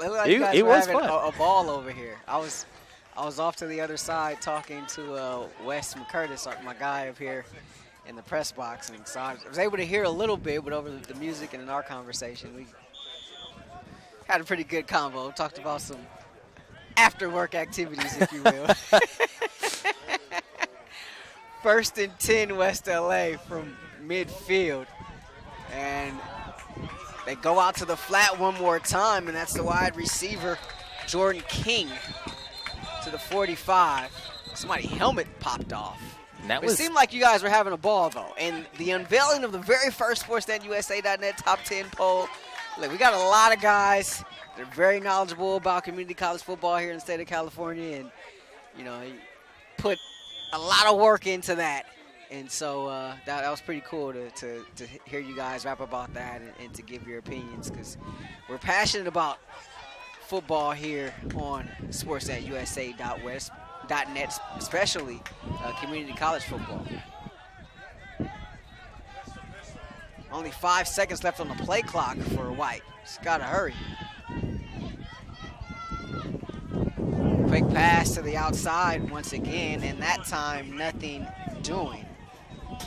And it's great for the sportsnetusa.net community college football poll to be able to shed a little bit of light to the American Division teams who are playing very well here in the state of California. A lot of those teams here in Southern California. You look at LA Valley, as Ed and I had mentioned earlier, their success a couple years ago. Allen Hancock now just into the American Division. LA Harbor. So teams around Southern California with success, but the American Division finally getting some light. Here's White again. White, probably about as much space as he's found all game, up to the 30-yard line. 13-yard pickup and a first down for West LA. Total yards 250 to 118 in that first half for the Rustlers. 4 of 6 on third down, 4 of 7 on third down for West LA. Golden West 20 first downs in that first half. 8 for West LA. And hold everything, another penalty. We had a lot of those. 17 total in the first half. Time possession 17:31 to 12:39 in favor of the Rustlers. Each team had a fumble, but no team lost a fumble. As for the individual stats, first for the Rustlers, Bo Kalbacher, 12 of 15, 151 yards and a touchdown. Nathaniel Espinoza, 1 of 2, 24 yards and a touchdown. Tavon Valdez, 5 carries, 53 yards and 2 tugs in that first half. Markel White, 9 of 13, 52 yards in the first half. Here's White again, and White with the completion to Macon. West LA contingent asking for a face mask. White also had 46 yards rushing and a touchdown in that first half. Jordan King, 3 catches, Rankin, 2 catches, and Macon, 2 catches for West LA. Rankin is a guy who they like a lot. He missed some time earlier this season, but he's a guy they feel like if they get back in the lineup, get back going, it could help this wide receiving core a bit. 2nd and 10 from the Golden West 30-yard line. White with the first possession of this half for either team. They go option again, and here's Randall taking the carry, and Randall going down to the turf at the 20, and it looked like that was Coos Ford making the stop for the Rustlers. And again, a great job by White, making sure that he got the linebacker to move up to him, commit, and then finally pitch it out. It allows for the offense to get a little bit more space to the outside of the hash marks. First down and 10. West LA from the Rustler 20-yard line. Play fake. White. Is it just me, or does he seem like he wants to run a little bit more? on this possession as opposed to the first half. We were talking about just at the end or starting halftime, there wasn't that sense of urgency from either team. You're seeing it from West LA. As soon as they come out of halftime, they're running upfield with a vengeance. The back is Koran. White with 4 wide receivers. They throw it out to this near side. That's King. A Rustler fail. And that did not look good at all for Golden West as King gets inside the 5, but going down was Fuga there. If you're with us before the end of the half, we told you there would be no more Keon Craig. He's out for the season with an LCL tear. Here's another one of those young, talented safeties. Good news is Fuga was able to get up and limp off the field under his own power on one leg, however, but that did not look good. Penalty on the play. Going to be half the distance as this one goes against the Rustlers. So goal-to-go situation for the second time in this game for West LA. First and goal from the 4.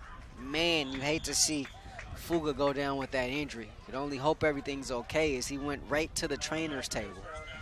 We'll keep an eye on that, and if there are any updates, of course, we'll get them to you. Actually, they move it to the 2 after that penalty, so half the distance will be first and goal at the 2. White under center. Koran is the back. He takes it and he's stuffed. Kakakulidis with the tackle there as the flying Hawaiian got in there and made the stop in the backfield. And you saw how quickly he got up into the backfield. He ends up just working his way around the center in Angel Ibarra and just goes off to his right and is immediately there to make the stop. Here's a second and goal play, and the Rustler defense holds again. Nice job of gang tackling there as they tried to get King on the end around. And that's one advantage that goes to Golden West because they know that West LA is going to try and punch it in on the ground. That was Malu, but also getting in there was Parker as well for the Rustlers. So a third and goal from the 4. How about this Rustler defense?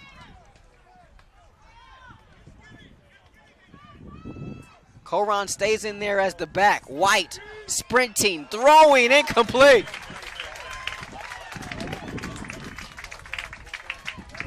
Now you're looking at a 4th down for West LA inside of the 5-yard line.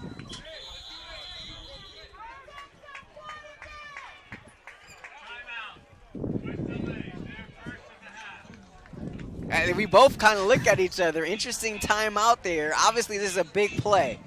4th and goal from the 4 for West LA. But you're just out of halftime. 10:25 left in this third quarter. Huge decision, huge play here. Interesting to burn the timeout there, especially considering how much time was left on the play clock. Indeed. I mean, you look at Coach Margay Miller, and he really wanted a chance to talk to his quarterback, Markel White, more face-to-face because the signs that he was giving out to White wasn't able to see them in time. And as you mentioned, the play clock, there were still around 15 to 20 seconds left on that play clock for West LA to organize themselves. I mean, as soon as Mark Milsom gave us the signal, our eyes met. I mean, there was a connection we had here, Ryan Osborn. Interesting. Wow. So the offense goes back onto the field. I, for one, thought maybe you take the points in the field goal unit out there. Instead, Mark A. Miller said we're going to keep the offense out there. Koran in the back. White, watch his legs. He sprints, he throws, and not getting in. Shut out of the end zone. Rustlers come up with a goal line stop as Macon was stopped short of the goal line. Nice job there by the Rustlers defensively being able to hold. Cyrus Collins over there. Beautiful tackle there by the Rustlers. And a huge 4th down stop. And you look at each and every one of those 4 downs, they were all inside the 5-yard line. That's what makes it so impressive. If started at the 2. Started at the 2, brings it back to the 4, and yet they were still able to make the stop. And this could get dangerous. They give it to Valdez, and never mind danger. The danger is wearing number 25 in green up the near sideline. Tavon Valdez nearly to midfield. Big time run for the kid out of Alpharetta, Georgia. And that's the type of momentum that a huge goal line stand can give you. The offense looks at each other and says, hey, we have to feed off of that.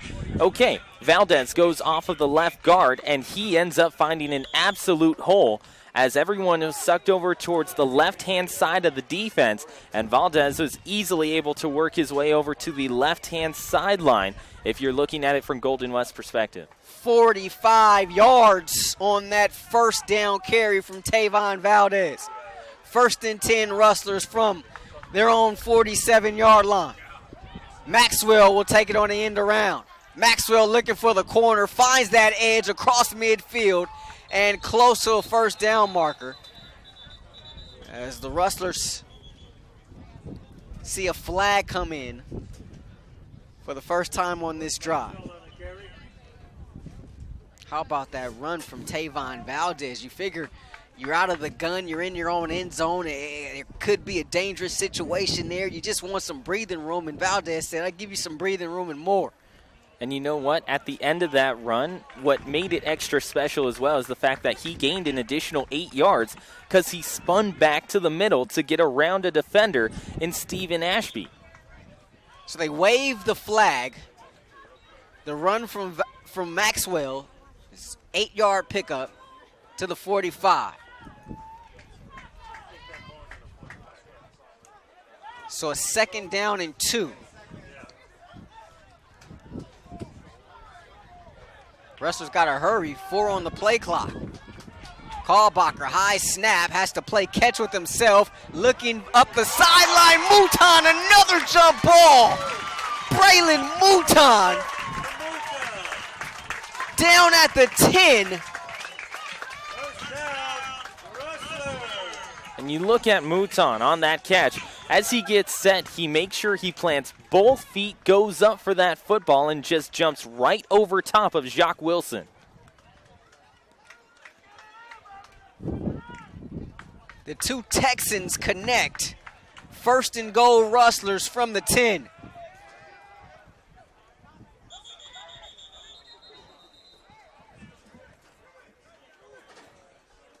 It should be movement on the offensive line. Looked like Swain got a little bit of a head start there. Or perhaps, I don't just single out number 26. It looked like the offense was ready to go. The center may have been a half a second. Well, when you have late. 2 big plays on a single drive, wouldn't you want to get up to the line of scrimmage and go as quick as possible? That's what you're seeing from Golden West coming out of this half, and specifically after that goal line stand. Devon Shea is warming up for West LA. Not sure if we'll see him come in at quarterback or not. 1st and goal from the 15. Kalbacher up top. Ratzliff, one arm catch. No. There is a flag. I'll tell you what, these West LA corners having a tough time with these Rustler receivers. We're going to give you a quick update over from Santa Ana over from Yorba Linda, where it is Fullerton 85, Santa Ana 0. And we're not talking basketball here, people. Justin Mason gets flagged for that penalty. So reset the downs. 1st and goal Rustlers from the 4. Swain, the deep back.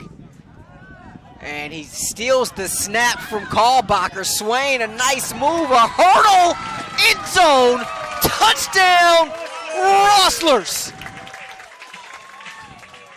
I don't know that John Shipp drew it up that way, but it ends up being 6 from number 26 regardless. And the Rustlers lead this one 34-6 with the point after from Fisher to come.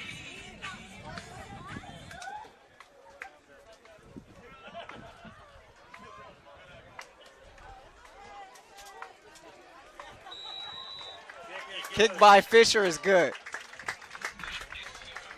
Swain literally stole that one from the midst of Kalbacher.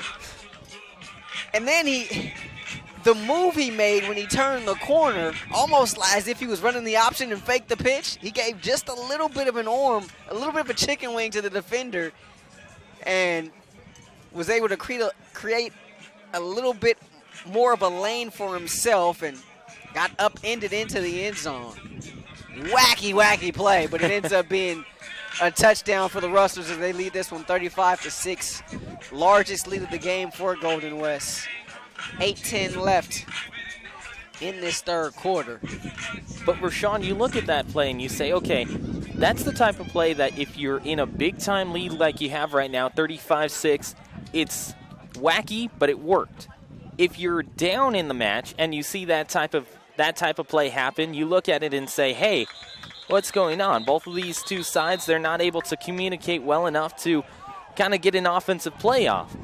Golden West with the lead. The bounces are going their way right now. Even though it's a wacky play, unorthodox, it still works and it shows up. So let's see if Markel White returns to the game for West LA. We saw Devon Shea warming up. He's wearing uniform number 14 in white, but he does not take the field, so White stays in there. Interesting to see him warm up. No other quarterback has taken a snap for West LA this season besides White, and he stays in there. And it's going to be 1st and 10 for West LA from the 25. White sprints, White tucks, runs.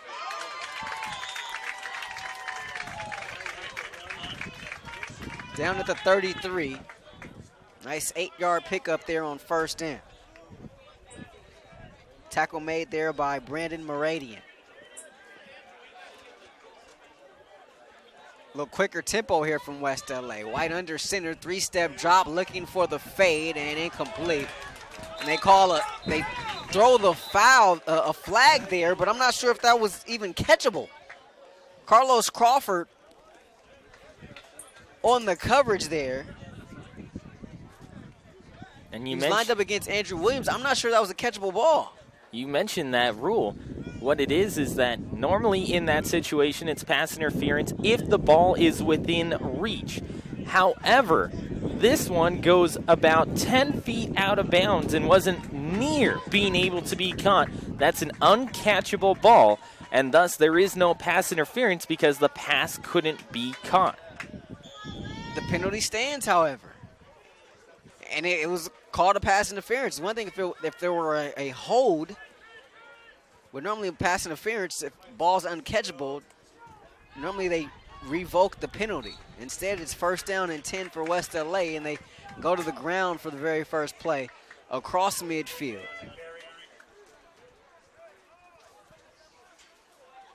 Six-yard pickup. This ball's down at the 46-yard line of the Rustlers. Wow.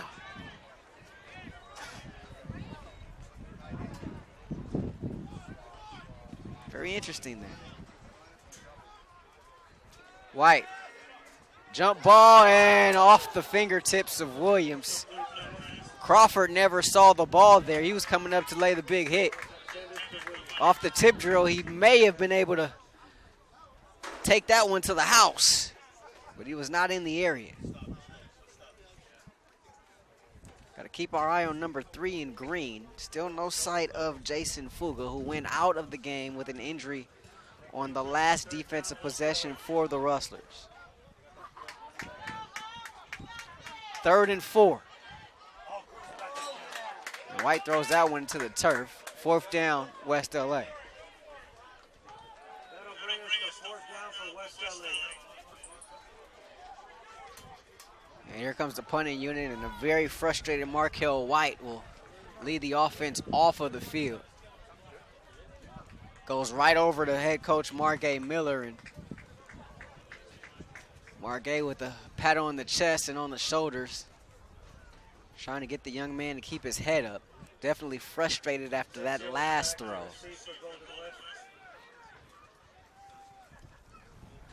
David Atencio standing on his own 10. Williams ready to kick this one away for West LA, but before he could get the snap, play clock expired.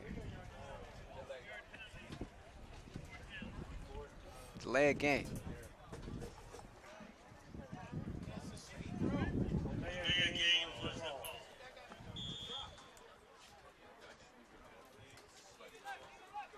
So maybe a little bit more room for Williams to work with here as the ball moves back to the West LA side of the 50. Atencio not going to have a chance at this one. It bounces at the 20, takes a Rustler roll up to the 22. And a late flag comes in at the end of the play. There was a late flag on the ball. Looks like Ahmad Dorsey was tangled up with Mark Morales on the far sideline. Normally, whenever you put your hands up, it signals that you did something. In that case, Morales had his hands up trying to say, I didn't do anything. And he was right. How about that? Penalty against the Rustlers. Personal foul at the end of the play. The 15-yarders, those are the no-nos. And Rustlers, to its credit this season, have not picked up a lot of the 15-yarders. You had 10 penalties a game, a little bit more than you would want. But the 15-yarders have not been an issue for them. They get one there, however. The drive will start at the 12 as Nate Espinoza returns to the game. 1st and 10 from the 12. Espinoza on the run has Maxwell. 1st down and more for Darius to the 30-yard line. What a beautiful zip throw there by Nathaniel Espinoza as he's rolling over to his right. He stops on a dime and just throws an absolute laser at eye level down the field. And part of the issue last week was Coach Mitchell said we needed some guys to step up, and some guys were asked to step up that weren't really asked to do much of anything before. Talked about some guys on the defensive line with the loss to Austin Cooper with that groin injury. Cooper talked to him before the game. He hopes to be back next week, but also Nate Espinoza as well. Remember, he didn't play at all against Fullerton, and he was called on to get some serious reps last week. And this is one thing that he did good. He used his legs last week. This time his run goes for no gain, and it'll be a 2nd and 10 at the 30 as we hit 6 minutes left in this 3rd quarter.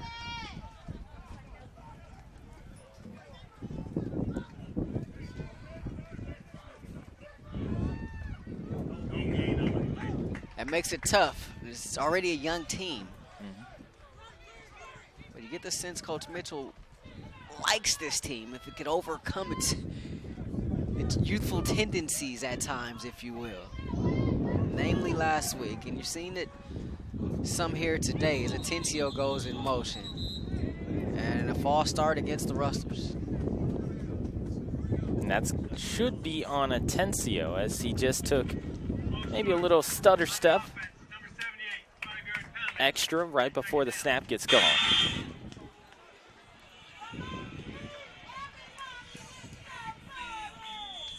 That is the 25th penalty of this game. 13th against the Rustlers. So if you're either coach, you can't complain like, hey, we got way more penalties than them. No, it was, up until that point, it was 12-12. Espinoza with 7 on the play clock. 2nd and 15 from the 25. Play fake. Espinoza has Atencio over the shoulder catch. Huntington Beach meet Huntington Beach. Touchdown, Rustlers. The hometown kid with the touchdown grab. Rustlers go up 41-6. Beautiful up seam route there by Atencio, and as that ball is just absolutely floating to him right at the GWC logo at midfield, he makes sure that he peeks over his shoulder. He's not looking upfield to check if there are any defenders in his wake. He's looking directly on the ball, make sure that he hauls it in with both hands, and then moves upfield.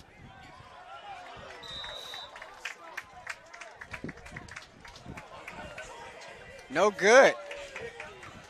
Fisher celebrated. He thought he made it, and the official said no good. ball. Everyone on Golden West is stunned right now that that kick was no good. The Nick ball went Mitchell's through coming the off of upright. the field right now and is complaining. I've never seen this before. The ball actually passed through the uprights. So it initially glanced off of a defender off to the right-hand side of the line of scrimmage, then glanced through the uprights and passed through the left-hand side of the goalpost. Fisher was celebrating. He congratulated the snapper and his holder. He thought he made the kick. Nick Mitchell off the field to argue that the kick was made to no avail. So the score remains 41-6. Wow. The entire Golden West special teams unit in awe, thinking that the kick was made. Seen some wacky things in this game. That might be the topper, though. Little squib kick here from the Rustlers.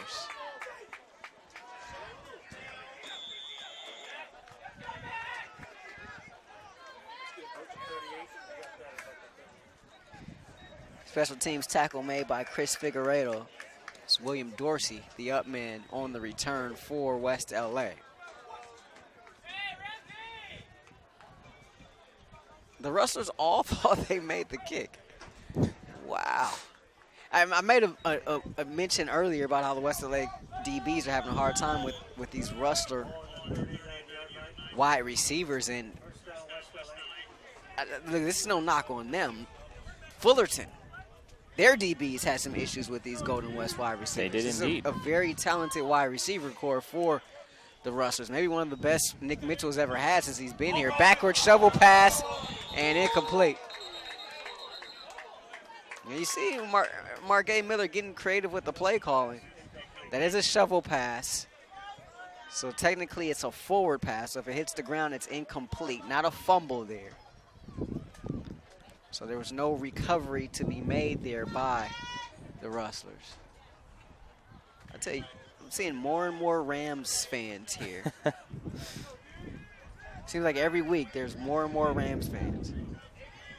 Every week we show up here to Rustler Field, going back to since they returned here. In fact, I was tailgating with a few of them before the game. So White on the delay. Shoestring tackle by Myron Iava. And it's interesting because White, as he goes to give away the delay, Iava has a tell.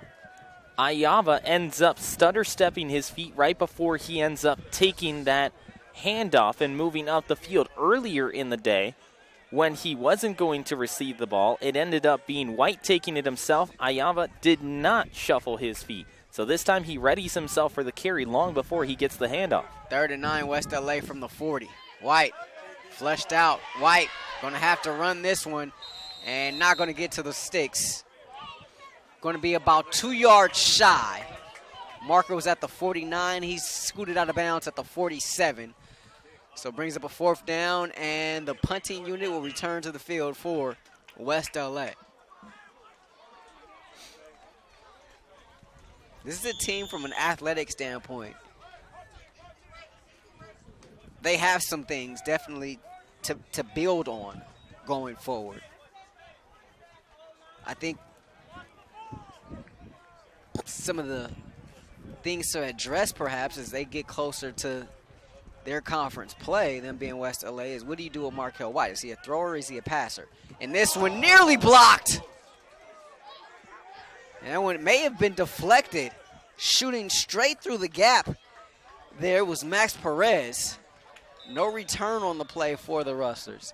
We speak to multiple coaches throughout the SCFA, and they say, oh, well, you know, White, he's a thrower first. He can run, though, but he's a thrower first. And other coaches will tell you, well, his legs are his best weapon. So which one is it? And I think that's maybe not for you or I to decide, but for Mark A. Miller, head coach of West LA, to decide. Is this guy a thrower or is he a runner? Should our offense be more run-based? Should it be more pass-based with the lefty going, you know, back and trying to survey the field and find some of these wide receivers? They definitely have some athletic guys on the outside. but it's just getting it to them, and it's the consistency of the quarterback trying to get it to them. As Bo Kalbacher returns to the game for the Rustlers. First play is a handoff to Roper.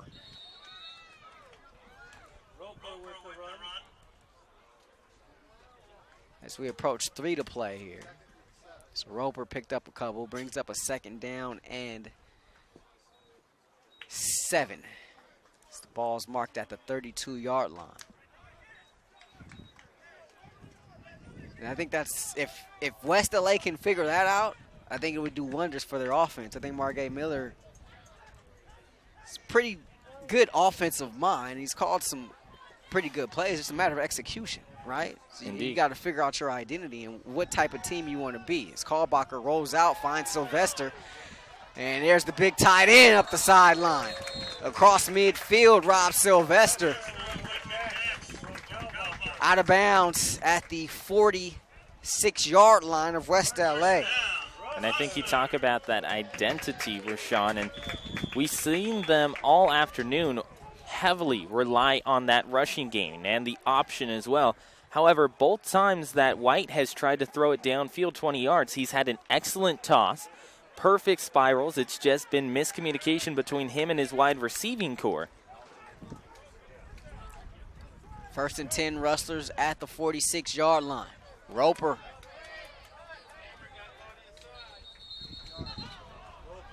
Roper out of bounds at the 38-yard line. Balanced effort by these Golden West running backs here this afternoon. Scoreboard from around the SCFA. Mount San Jacinto with a 20-7 lead over Grossmont.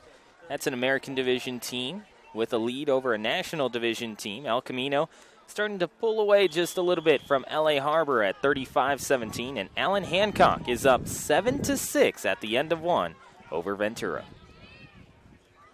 2nd and 2.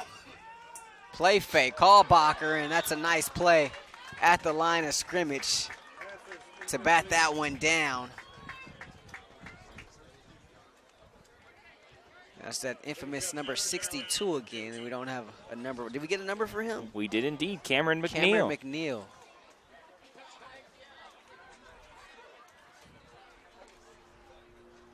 .125 to play. 3rd down and 2. Rustlers from the 38 of the Wildcats.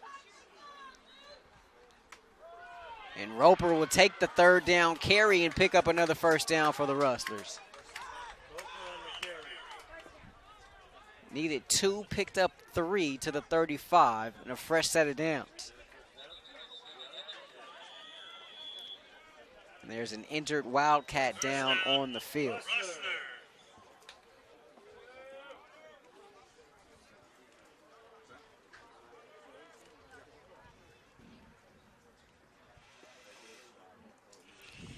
Can't quite see who that player is for West LA, but both staffs out on the field to attend to him. And while we have a moment, let us remind you, Golden West Rustler football right here on sportsnetusa.net is brought to you by Miller Toyota of Anaheim, located at the 91 and Euclid. Miller Toyota of Anaheim will take care of all of your needs, new cars, used cars, service appointments. Whatever you need, they got you. Make sure you hit up the fine folks at Miller Toyota of Anaheim. Once again, located at the 91 and Euclid, Miller Toyota of Anaheim supports community college sports and education. 1:19 to play in this 3rd quarter. Able to walk off the field under his own strength is the linebacker Brenton Babb, one of the leaders of this defense for West LA. And there's another player on the field getting attended to as well. This one a Rustler, actually. You see Nick Mitchell over there along with the rest of the medical staff of the Rustlers, tending to the injured player. Something that you never want to see, especially in a 41-6 afternoon going in towards the 4th quarter. You already talked about Golden West being short-staffed on defense. And not to mention Jason Fuga, who has yet to return to this match after a goal line stand.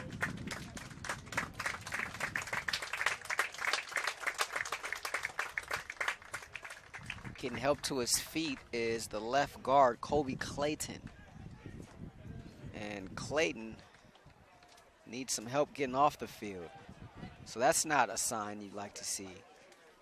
You see some 2s and maybe even 3s playing at other positions, but the Rustlers flat don't have that luxury at the offensive line.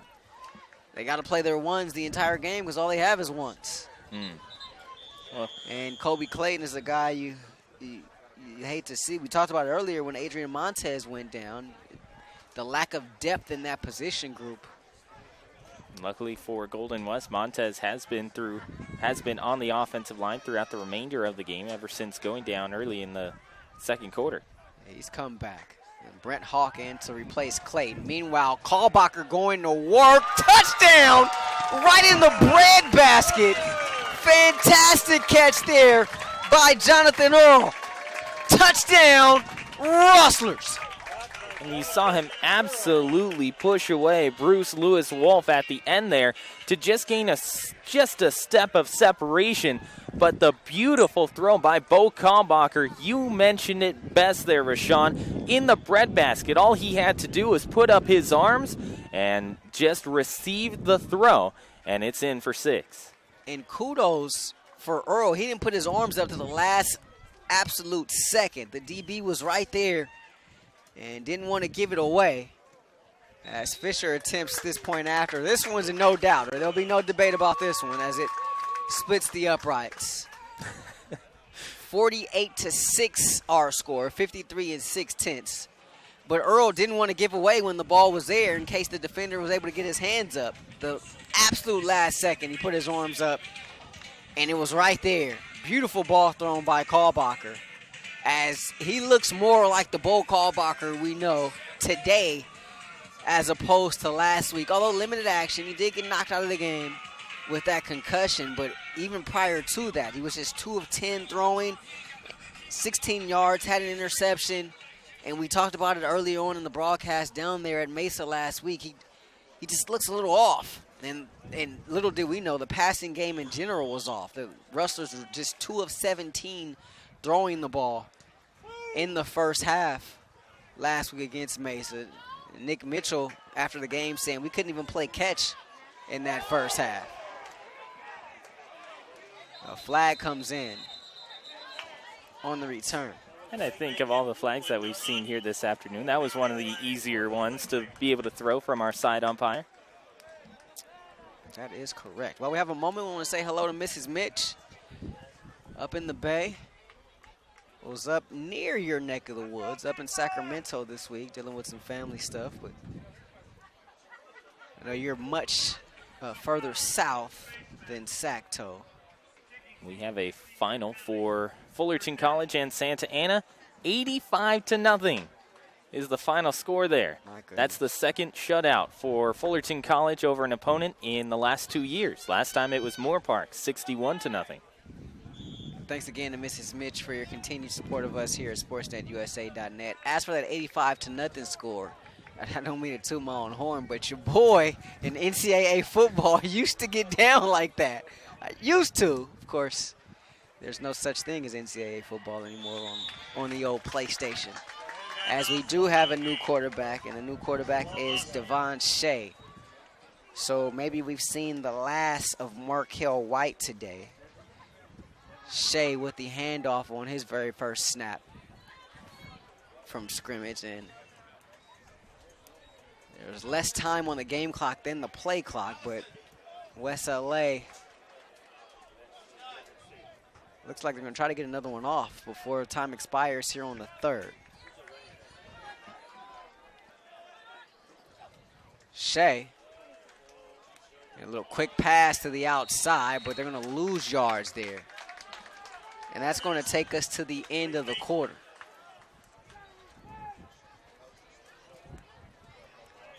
So after 3, Golden West 48, West LA 6. As you're watching Golden West Rustler football right here on SportsNetUSA.net, Rahshaun Haylock alongside Ryan Osborn. Ed Ford manning the controls here at Rustler Field in beautiful Surf City, USA. Gorgeous day out here in Orange County. And it's even more beautiful if you're a Rustler fan, as they've put up a 48-piece here on West LA. Of course, American Division opponent, so you're hoping, right, that you come in, you take care of your business, and you're able to defeat a team coming up and playing an upper division team. And the Rustlers, first half, the scoreboard looked okay, but how they got there, maybe not so much. Nick Mitchell, I don't know what he's telling these guys at halftime, but they played some pretty splendid second halves. That has been the case so far here today on both sides of the ball, defensively and offensively. Yeah, a couple of bonehead penalties, but for the most part, you talk about that goal line stand. It started first and goal on the 2, and the Rustlers were able to hold West LA for 4 downs from getting inside the end zone. Kalbacher, a couple gorgeous throws. Espinoza with a touchdown pass as well here in this second half.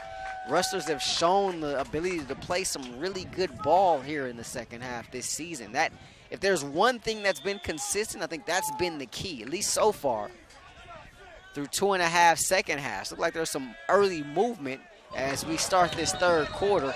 And a big-time hit there by Miles McCord. Intended wide out there was William Harris, and he felt all of number 4 there. As third down play goes for nothing, and to bring up a 4th down.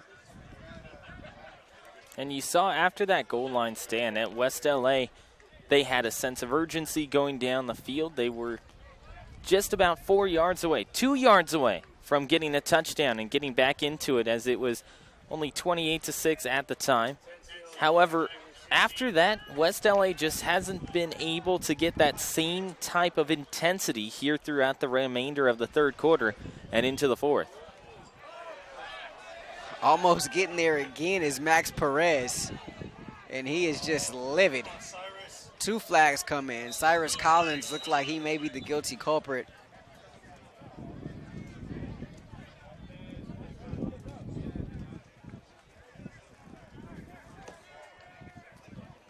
Cyrus Collins, a part of that Orange high school team last year that kind of took the hearts of this area. He was co-captain on that team that won its first CIF title since 1929. Also on that team was Keon Craig of the Rustlers. But couple teams having some pretty good years last year. They're somewhat unexpected. Orange High School.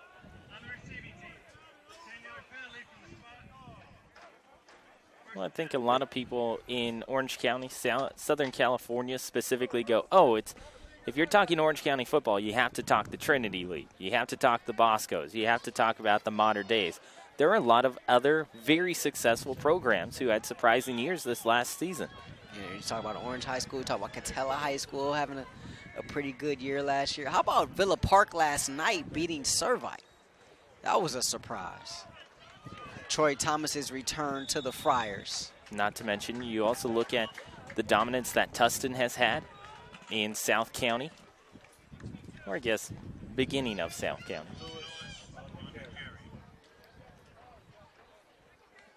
New quarterback for the Rustlers as well, Clay Roberts, getting his first action of the year. 6'2", 200-pound sophomore out of Houston, Texas, into the game. 2nd down and 7, Rustlers from the 17-yard line.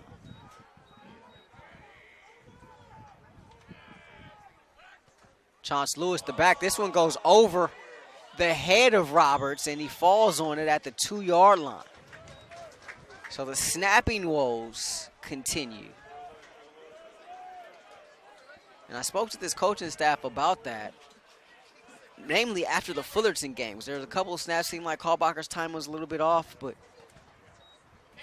they mentioned they were going to stay in the gun, and you just kind of what you have with this unit. There may be some inconsistencies with the snaps, and the full-time center, Jacob Beckler, he was an interior lineman in high school, played some center, but primarily guard. So it's a little bit different when you got to snap the ball back there.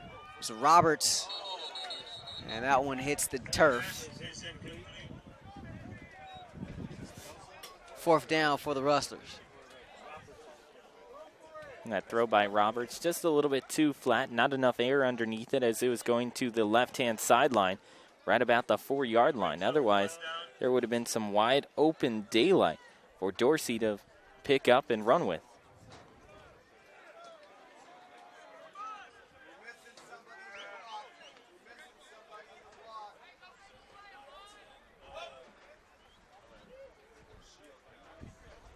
Rustlers had 10 guys on the field. Finally get someone back in there. This could be a tricky snap here. Nice snap. Nice kick there by Fisher. Ends up getting a Rustler rolling. Interesting decision there by West LA to pick that ball up. Not the best decision.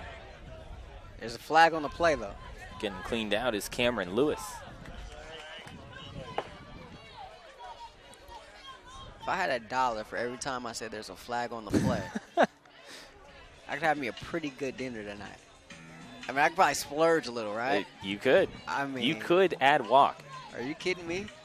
You could get all of the guac, man. All the guac. All of it.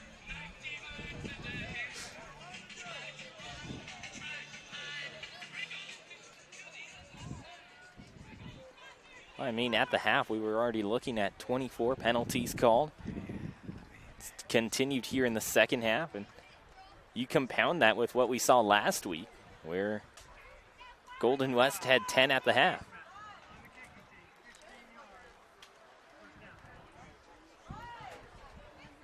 Face mask against the Rustlers. Next week, make sure you join us. We'll be right back here at Rustler Field as Golden West takes on Bakersfield.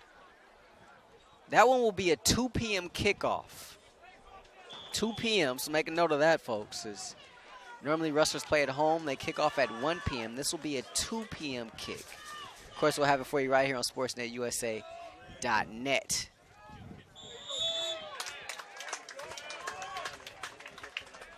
First play's a run and nothing doing there. And a couple of new guys in the game for the Rustlers. Sayal Amor in there defensively. Phillip Cook in there on that defensive line as well, along with Baldwin Wilson.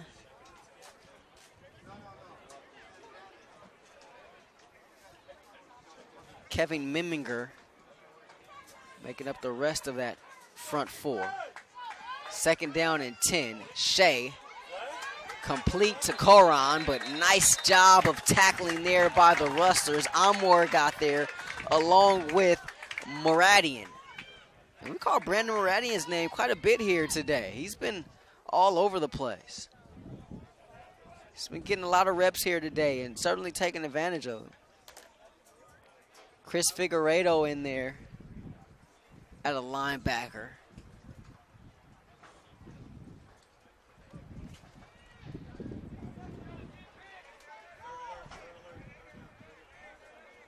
Talked about Miles McCord earlier in the secondary. Also Ramsey Sherman in the secondary as well at a safety. As Shea gets flushed out. Throws on the run. Oh, Moradian in and out of his hands. Almost had a big pick there. Second time in, actually you can make it the 3rd time in 3 weeks that we have seen a ball go right through both hands of a Golden West defender. Can we get the DBs on the jugs machine? Is that possible?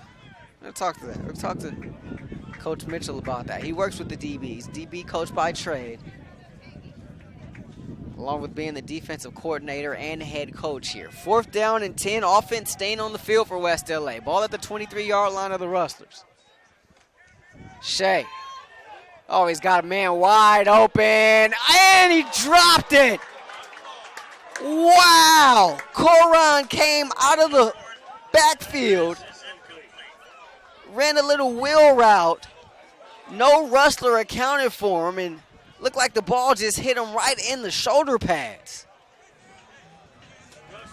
So the nose of the ball, Rahshaun, as Coran goes back for that football, he's facing the football, but he's slightly edged to his right.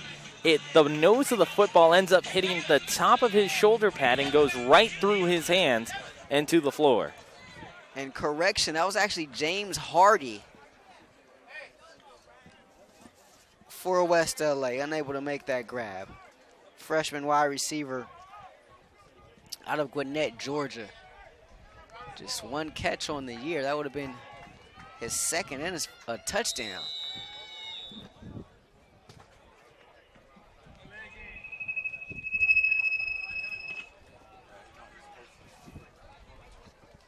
Delay a game against the Rustlers. New quarterback in the game for Golden West, Kyle Buckles, freshman out of Mesa, Arizona, 5'11", 175 pounds. So we've seen 4 quarterbacks here today. Roberts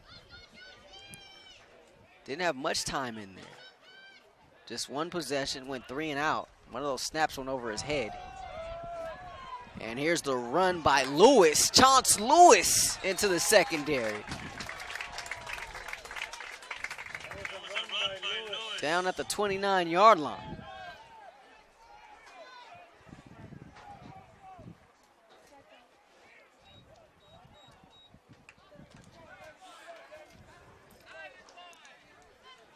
Anthony Trevino in there in the slot. Lewis, the deep back. Mouton in there at a wide receiver. Split wide to the bottom of your screen. Jeremiah Wright split out wide to the top of your screen. They give it to Lewis again. Lewis breaks a tackle in the backfield, but can't escape the second guy. And Lewis is just a powerful runner for Golden West. He loves to just go straight out the field and into defenders, not afraid of that contact, as he ends up bouncing off of one tackle, and overall on his last 2 runs has broken 4 tackles. Malik Augustine making the tackle. He was the second guy that Lewis couldn't quite escape from.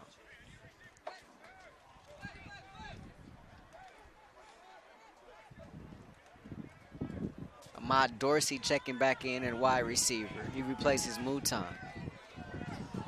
As we approach 10 minutes left in this game, high snap. Dorsey with the catch.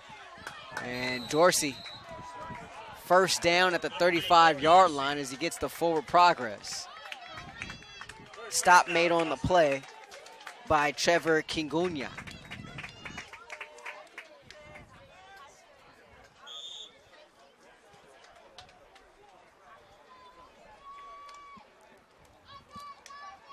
This West LA team will go to Hancock next week. That'll also be a 2 p.m. kickoff. 1st and 10 Rustlers from their own 35. Lewis moves to the side of Buckles, takes the carry, and can't spin away from the shoestring tackle of the defender, Christian Ruby.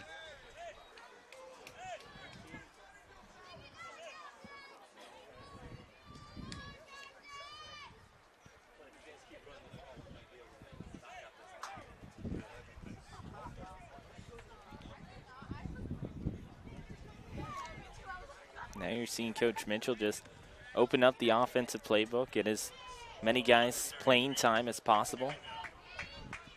And it's important for these guys. I mean, a lot of these guys, this is not their last stop as Lewis gets another carry. Chance Lewis into the secondary across midfield. 18-yard pickup for Lewis. And another first down for the Rustlers. But there may be a flag. Officials are conferring. White Hat is going to bring it back. For a lot of these guys, you got to get something on tape. It's going to be a hold, so that'll take away the big Lewis game. You got to get something on tape to send to some of these other schools, and there are plenty of plays to play. I mean, you know, we talk about NCAA Division I football all the time, and those guys certainly get a lot of the attention, but you got D2, you got D3, you got NAIA. There are plenty of options. Well, you have teams like North Dakota State, Texas A&M Commerce, national champions in their own right. Yeah. NCAA Division III as well. Another high snap. Buckles athletically able to snatch it and pull it down. Short run by the quarterback out of Arizona. He's able to pick up a couple. Ball at the 37-yard line. Looked like Buckholz had a wide open middle of the field. Ends up running into a defender. Kyle Buckles out of Red Mountain. Getting some action here. New tailback in the game for the Rustlers as well. That's Isaiah Giddy. We saw him last week make some plays on special teams. Another high snap. Buckles picks this one up and throws it. Pass caught over there by Wright, but in the backfield, so it's going to be a loss. Huge loss. About 7 yards on that one, and brings up a 4th down. So a couple of high snaps for these backup quarterbacks to contend with, and that'll end that last Rustler drive. While you truly do give him credit for extending that play as far as possible and picking up some extra yards, you see a little bit of the freshman inexperience there, as earlier we had seen Kalbacher just fall on a football. With only 7 minutes left to play, that's one that you just take right to the ground.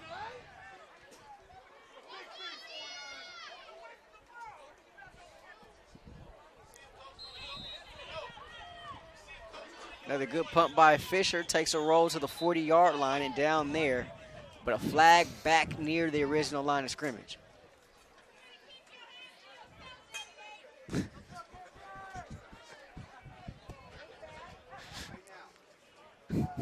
Very vocal crowd here. Receiving team, 10-yard penalty, first down. Penalty against the receiving team. Wow, West LA. So it moves them back to their own 30-yard line. First down and 10. So there's some interesting banter between the crowd and the field so far today, and that's kind of the luxury of our proximity, being so close, being right on top of the crowd. We get to hear a lot of stuff, most of which we probably can't repeat, but always interesting to get the crowd's thoughts as they set up a little wide receiver screen to the far sideline. So Shea making a completion there to Powers. So prior to today, no other quarterback had taken a snap for West LA aside from Markel White. Or maybe not taking a snap, but recorded a stat, I should say. 2nd down and 5 from the 35-yard line. Shea. And deflected at the line of scrimmage. Nice job there. It looked like that was Ayava who might have got his hand on it for the Rustlers at the defensive line. As he gets into the backfield, ending up fighting his way past 2 different guys, one of them being Chase LeBlanc, and yet still enough power to get his hand up and disrupt the pass. Sean Branch, Moradian in the secondary along with Miles McCord and Cyrus Collins. J.J. Barajas in there at a linebacker. Micah Sianka as well. And a big time hit there by Paca. And he's going to get a flag. Think they may get Paca for taunting here.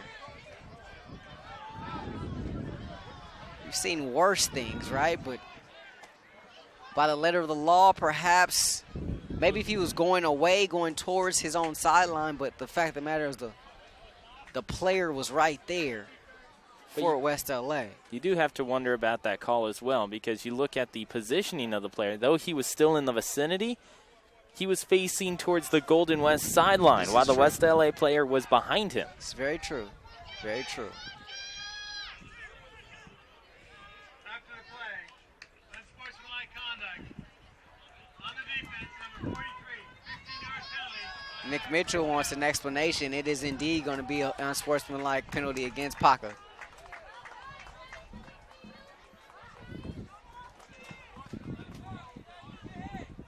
I mean, I'm of the school where you kind of just let them play, let them celebrate. I hate filtering the players. They work so hard. They get out here, they make plays. They want to celebrate them. As long as it's not anything too over the top. As Baldwin makes the tackle from behind, close to a first down there for West LA. Well, I'm with you, Rahshaun. I mean, you look at that specific celebration. He wasn't specifically directing it to the player who was down. Paca was looking to the Golden West sideline. In fact, walking towards the Golden West sideline, but yet still gets flagged for the call. That was Darian Boyd making that last catch.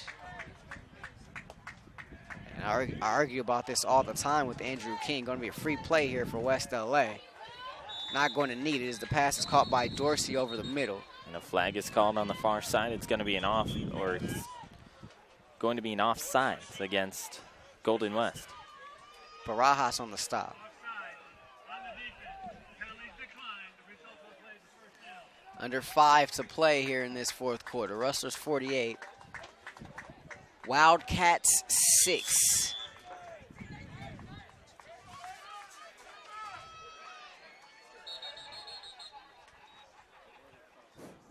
And another penalty, going to be a false start against West LA.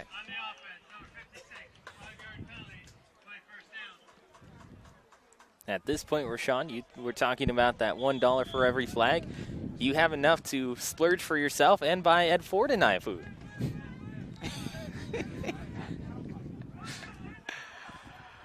I don't doubt that. Option pitch. Sean Branch making the tackle for the Rustlers.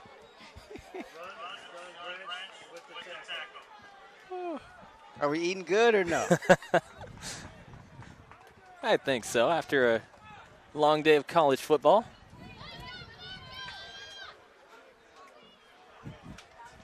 I mean, can we all get good meals, or are we talking the drive-through? No, I think you get the good meal, but you know, Ed and I end up getting off the dollar menu. Still enough, though. Timeout taken by West LA. Timeout comes with 4:04 to play. Don't forget the Rustlers will be back in action here next week against Bakersfield. The Road Runners will come into town. 2 p.m. kickoff right here on SportsNetUSA.net. Very interesting matchups these two teams have had in recent years. And at last check, 36 penalties called between both of these two teams. Yeah, I don't think anybody's eating off the dollar menu. If that's the type of coin we're working with.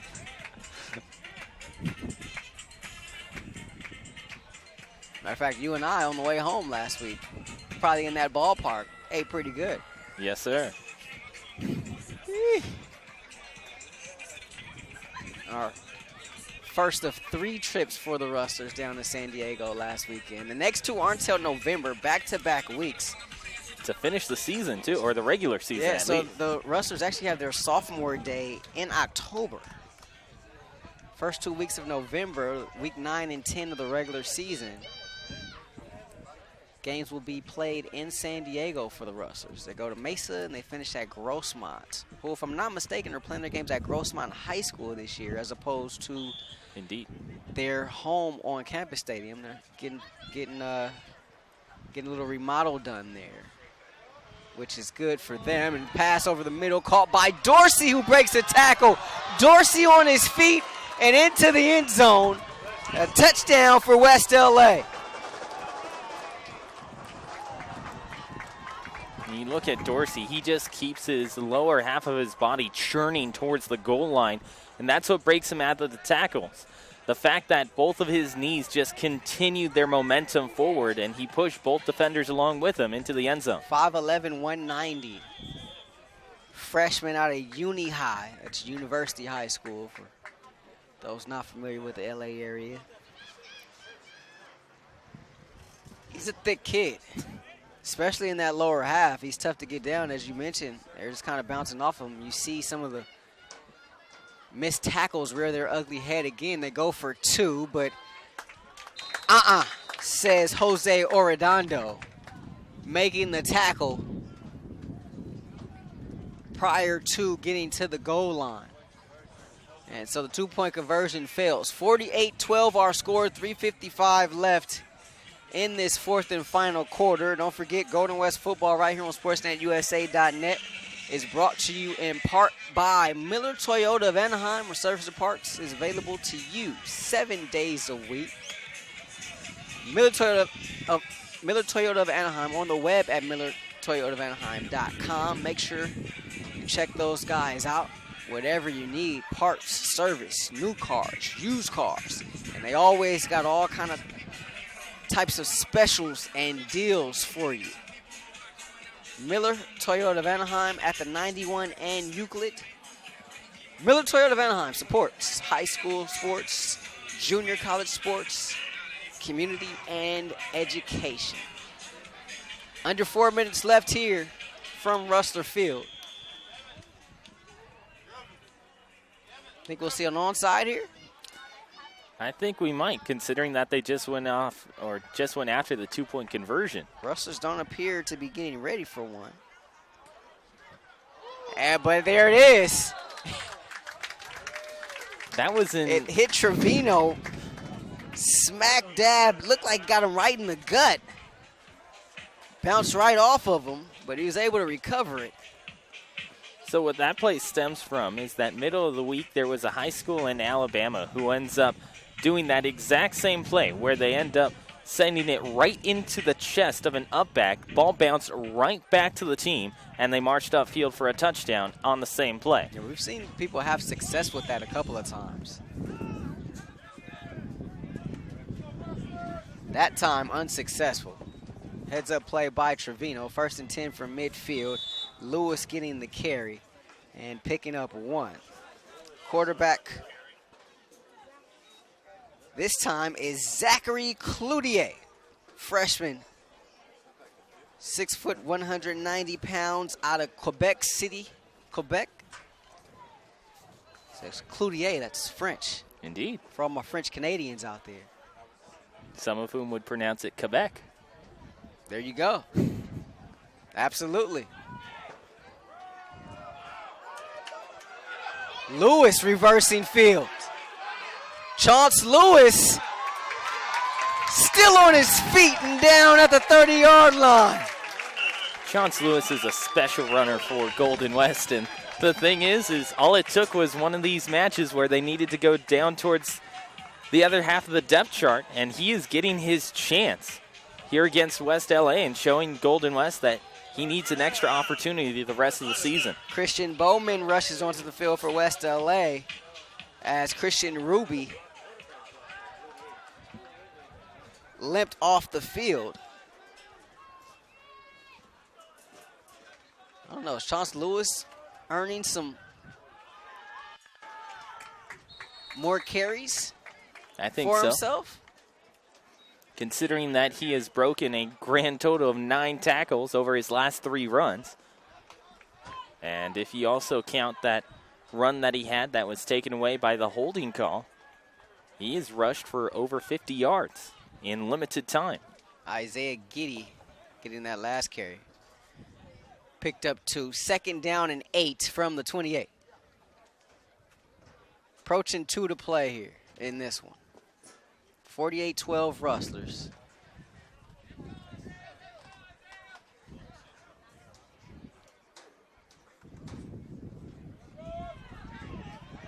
And Giddy and Cloutier kind of wrestling with that one there. I think Cloutier wanted to pull that one out. Wonder if he's found some good poutine spots out here. It's kind of difficult. The only place that you can really find it is more towards LA and also the, well, oddly enough, Huntington Beach area and also Newport. Really? I found a couple of places, yes. We need to talk. I've never had it. I've heard it was amazing. I've never had it. I heard about a spot down in Redondo, but never had a chance to go there. But yeah, you hear all kind of great things about this fine Canadian dish. A nice, strong, healthy run there by Isaiah Giddy as we approach a minute to play. First down marker move. So, some of the positives in this game, right? You look at the score, obviously 48-12. In a sense, you've taken care of your business from that standpoint. Turnovers got to be at the top of the list of things you got to clean up, though, Howard. Indeed. And I think you also have to look at the snaps, something that you talked about earlier, that they were trying to shore up, but we saw a total of 10 snaps that ended up being not necessarily, not just in the breadbasket, but just not over the quarterback, above his head, past the chest, at his knees. Those need to be cleaned up as you go forward. What other positives, speaking of which, right on cue, any other positives to take away from this one? Another positive to take away from this one, I think your running game has been found. They established that in the first quarter, and they have been successful in the third and finishing off the fourth as well. And I think you have found a couple more runners who, just in case you need to go down the depth chart late in the game, you have those guys. Of course, you would like to be healthy getting out of here. The Rustlers saw an offensive lineman go down, and Kobe Clayton, so that will be a huge talking point throughout the week and a point of emphasis in seeing if he'll be able to return. And on the defensive side of the ball, Jason Fuga went down with an injury. He never returned to the ball game. And Nick Mitchell likes this safety group. They're young, they're freshmen, but they're very talented. But there was some depth there, but now possibly losing two. Keon Craig, he's out for the season, and it'll be determined how long Fuga will be out. As this one has gone final. 48-12, our final score here from Rustler Field. And with the win, the Rustlers pick up its first win of the season. West LA still looking for that first notch in the win column. They fall to 0-3. As we'll step aside, we'll come back to give you some final stats and analysis. Rustlers win for the first time in 2018. You're watching Golden West Rustlers football on SportsNetUSA.net.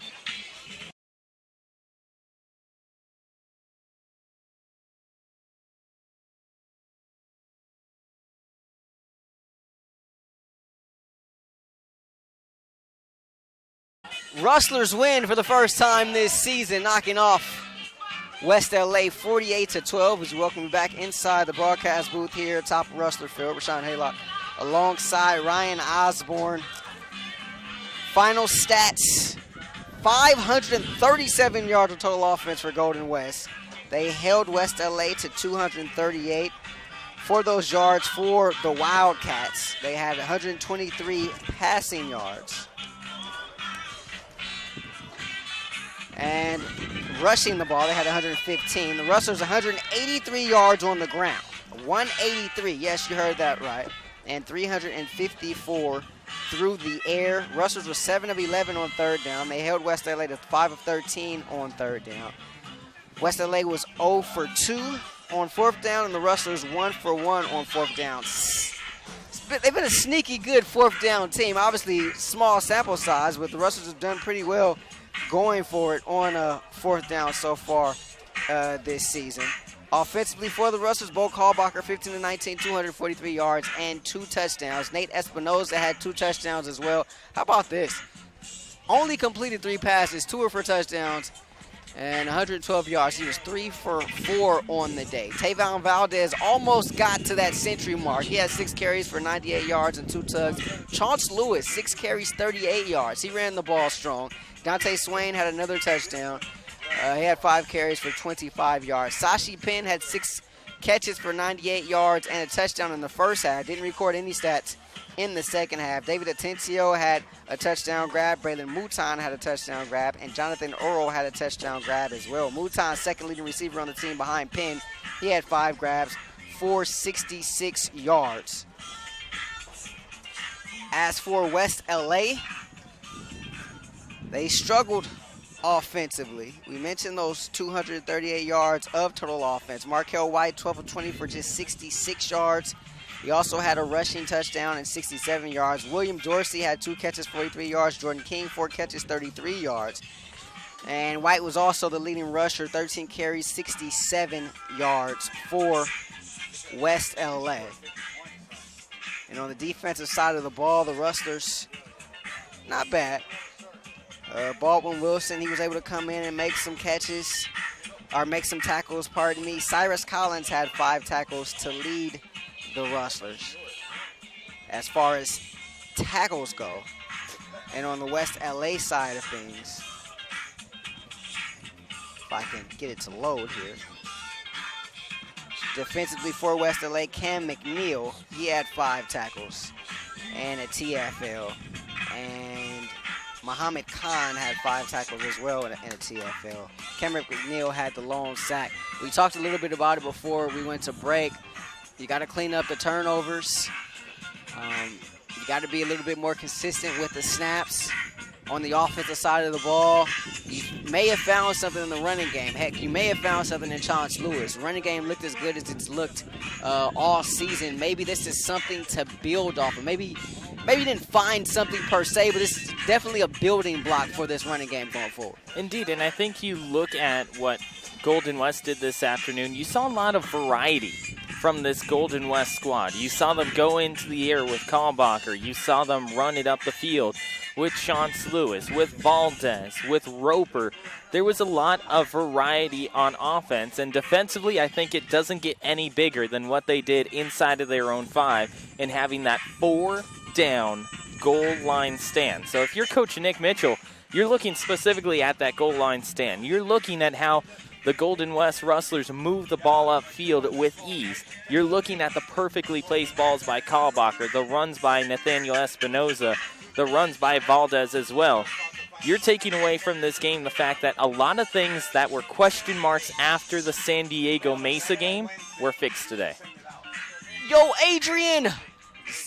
My bad last week. Adrian, the grandson of Coach Savea Harrington, the defensive line coach for Golden West. He was at the game last week. I told him I was going to tell everybody his name and give him a big kudos, a big shout out, and neglected to do that on the air last week. So wanted to make good on that. Me last week. So hello, Adrian. Didn't see you out on the field today, so maybe you're watching at home. Wanted to say hello to you. Ryan Osborn, it's been a blast, my man. Always. First always win a of the pleasure. season. Yes, indeed. We may see the Kelly Green a little bit more since they won in those uniforms here today. Special thanks to Mark A. Miller, the head coach at West LA, Nick Mitchell, of course, as always. And also special thanks to you for watching.